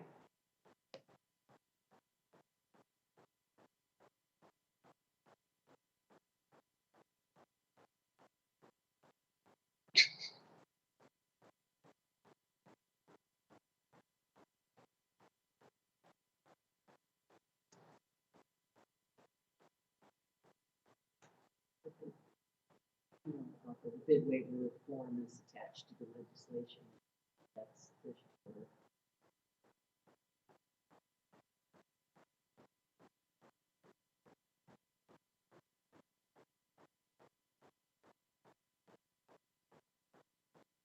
Seems like we're having technical difficulties. Councilmember Chair Tyson, I hear that the bid waiver is connected to the piece of legislation. Yes, it's connected. So again, we want to give it immediately so that we can begin to provide those services. Oh, and Equitas has certainly been one of our significant partners to provide services for our residents that have HIV or AIDS. And again, these are COVID dollars that will be used to support our residents. So if there are no questions or comments from my colleagues, I would move for passage. Second. Please call the row. Brown, Dorans, favor, Remy Tyson, President Harden. Passed. All right, thank you. I'm going to ask if you would please move to page, go back to page 11. It's a ordinance number 1137, 2020. And this ordinance is 1137, 2020 to authorize the Board of Health to accept a grant from the Ohio Commission on Minority Health for the Minority Health Grant Program in the amount of $52,500 to authorize the appropriation of $52,500 to the Health Department and the Health Department's Grants Fund for receipt of an executed agreement and declare an emergency. I wanted to speak to this ordinance because, as we just declared, racism as a public health crisis, is important to share information on the Office of Minority Health and what they are doing. So again, these dollars have come from the Ohio Commission on Minority Health and to support the work on minority health. And so as a result of minority health grant funding in 2019, Columbus Public Health served 608 organizations and provided services to 22,000 residents. This included 8,030 interpretation and translation services, 80 reviews of cultural documents, 21 trainings completed, impacting 609 residents, consulted with program managers to ensure surveys are culturally appropriate and translated into multiple languages, and provided learning sessions about minority cultures, health beliefs, and barriers for Columbus Public Health staff members and university students. The work of the Office of Minority Health is achieved through 4 core competencies: monitor and report the health status of minority populations, inform, educate, and empower people, mobilize community partners, and develop policies and plans. And they also have a minority health advisory committee throughout the city of Columbus that has approximately 50 stakeholders, and they meet at least 6 times a year to discuss current health initiatives. And if you have any questions regarding that work, you can contact Ryan Johnson at 614-645-7335. If there are no questions or comments from my colleagues, I move for passage. Second. Please call the row. Brown, Dorans, favor, Remy Tyson, President Harden. Passed. Thank you. That's all I have in my committee this evening. Thank you, Madam Chair. I chair the final committee that will bring before council. It's a small and minority business committee. I'm going to read these 2 ordinances together, and then we can discuss. We have Ordinance 1277-2020. Is to authorize the expenditure of $4,300,000 from the CARES Act Fund to authorize the Director of the Department of Development to enter into contract with Rev 1 Ventures in an amount up to $4,300,000 for the purpose of deploying grants and loans and providing technical assistance to Columbus small businesses impacted by the COVID-19 pandemic as part of the Development Department's COVID Small Business Response and Recovery Program, and to declare an emergency. The second ordinance is 1284-2020, is to authorize the expenditure of $1,100,000 from CARES Act Fund to enter into the contract with to authorize the Director of the Department of Development to enter into contract with the Economic Community Development Institute, or ECDI, in the amount of up to $1,100,000 for the purpose of deploying grants and loans and providing technical assistance to Columbus small businesses impacted by COVID-19 pandemic as part of the department's COVID-19 small business response and recovery program. and to declare an emergency. Director Stevens, could you speak on these two ordinances for us? Yeah, thank you, President Harden, members of City Council. We're really pleased to be able to bring forward, as part of our small business ecosystem, a plan to help those small businesses that have been devastated by the COVID-19 crisis.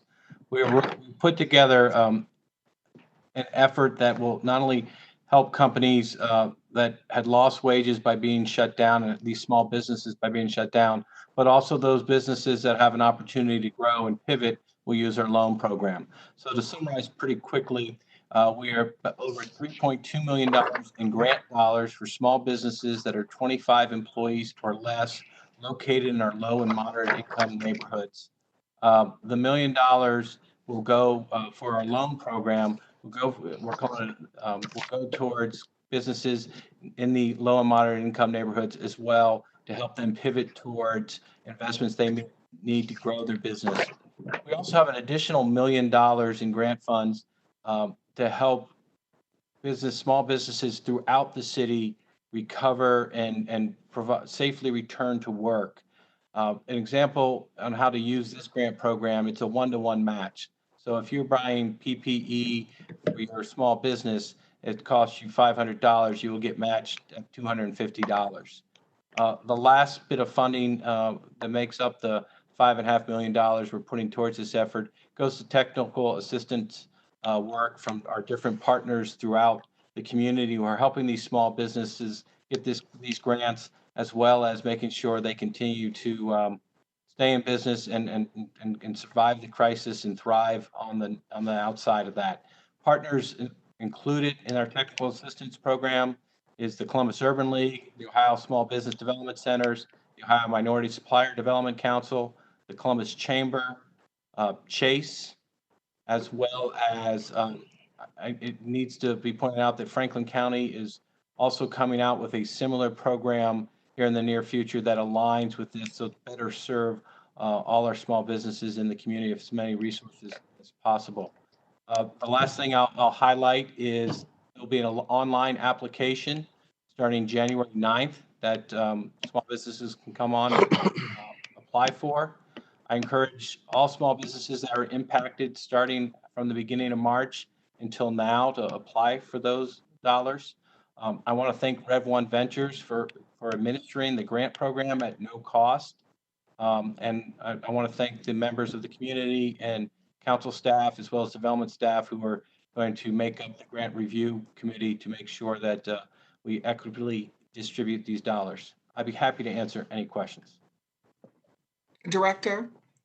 Hi, this is Councilmember Tyson. I think you said January 9th. You mean June 9th? Yes, thank you. I apologize. That's okay. Now, we don't want to go back. We want to keep moving forward. But also, I really want to thank President Harden and his team, as well as the entire committee on minority and small business, that as we just had the resolution earlier today, stating, racism is a public health crisis. And in that resolution, we're speaking to, economics and, small and minority business development. And that, so it is in these two resolutions, certainly your discussion of focusing on minority and small businesses. And again, to make sure that they can apply for these dollars that will help them to, one, stay in business and to grow their business. And that's how you begin to build and distribute wealth. So I appreciate these COVID dollars to support those businesses, and certainly support this, the Minority and Small Business Committee that will also be continue watching how those dollars are being spent to support our entire community, but especially minorities and women. So thank you. Council President, if I may, Please.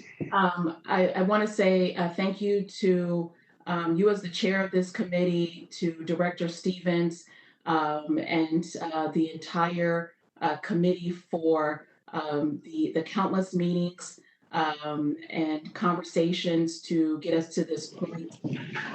I am a member of this committee. This one is very important to me as we work to rebuild Columbus. And so we know that a lot of our small and minority businesses were unable to reap the benefits of the federal government's payment protection program. I am incredibly excited about the swift action and the creativity to provide assistance to our small and minority business owners. Thank you for that commitment. And once again, round of applause. Thank you, Councilmember. I would just make 2 points. One, that there was a lot of work that went into this, but it reminds me of something that Councilmember Favor said earlier, speaking about the housing dollars that we were able to get out the door, that this is just our first engagement on this. There is more work to be done.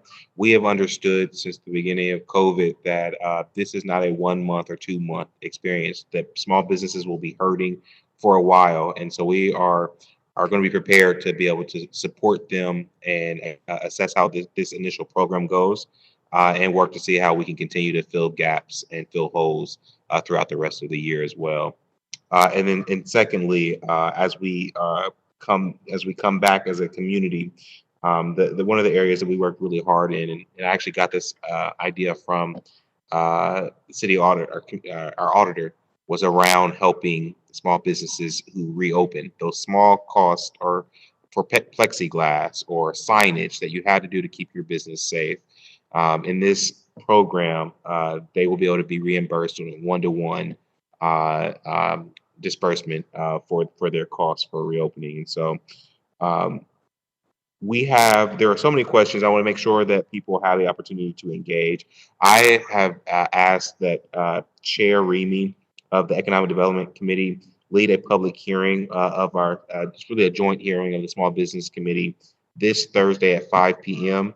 Director Stevens and his team will be available so that we can answer questions for folks before the application period opens up, so that everybody understands, are able to kick the tires, ask any questions that you have about the program, so that you're ready to be in line to get the support that you need to continue to keep our workforce working, because we know that small businesses are the backbone of our community. President Harden, I have a quick question. Please. Thank you. How will the Office of Diversity and Inclusion be involved in these ordinances? Thank you. I believe that they are a part of the hearing for sure on Thursday.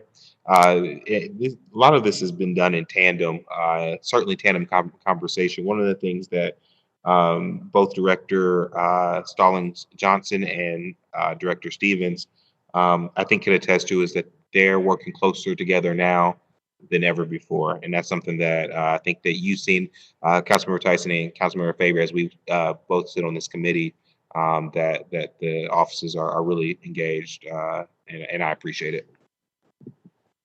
Thank you, Councilmember. With that, again, we are going to have a public hearing this Thursday at 5 p.m. Look for information from City Council so that you, as a small business owner, and I'll ask council members to push that out to the community so that they are aware and get their questions answered. With that, I move for a passage on Ordinance 1277-2020. Second. Please call the roll. Brown, Dorans, Favor, Remy, Tyson, President Harden. Pass. And I move for passage on Ordinance 1284-2020. Second. Please call the roll. Brown, Dorans, Favor, Remy, Tyson, President Harden. Ordinance is passed. I have two quick announcements. First, that it is June 1st, which means it is Pride Month. So I want to say happy Pride to everyone. We know that this is tough right now for our country, but for folks of the LGBTQ community, we can still celebrate Pride, because Pride was birthed out of a riot. It was birthed out of protest. And that is part of the civic engagement, and that's how we create meaningful change. So we need to celebrate our pride and the progress that we have made.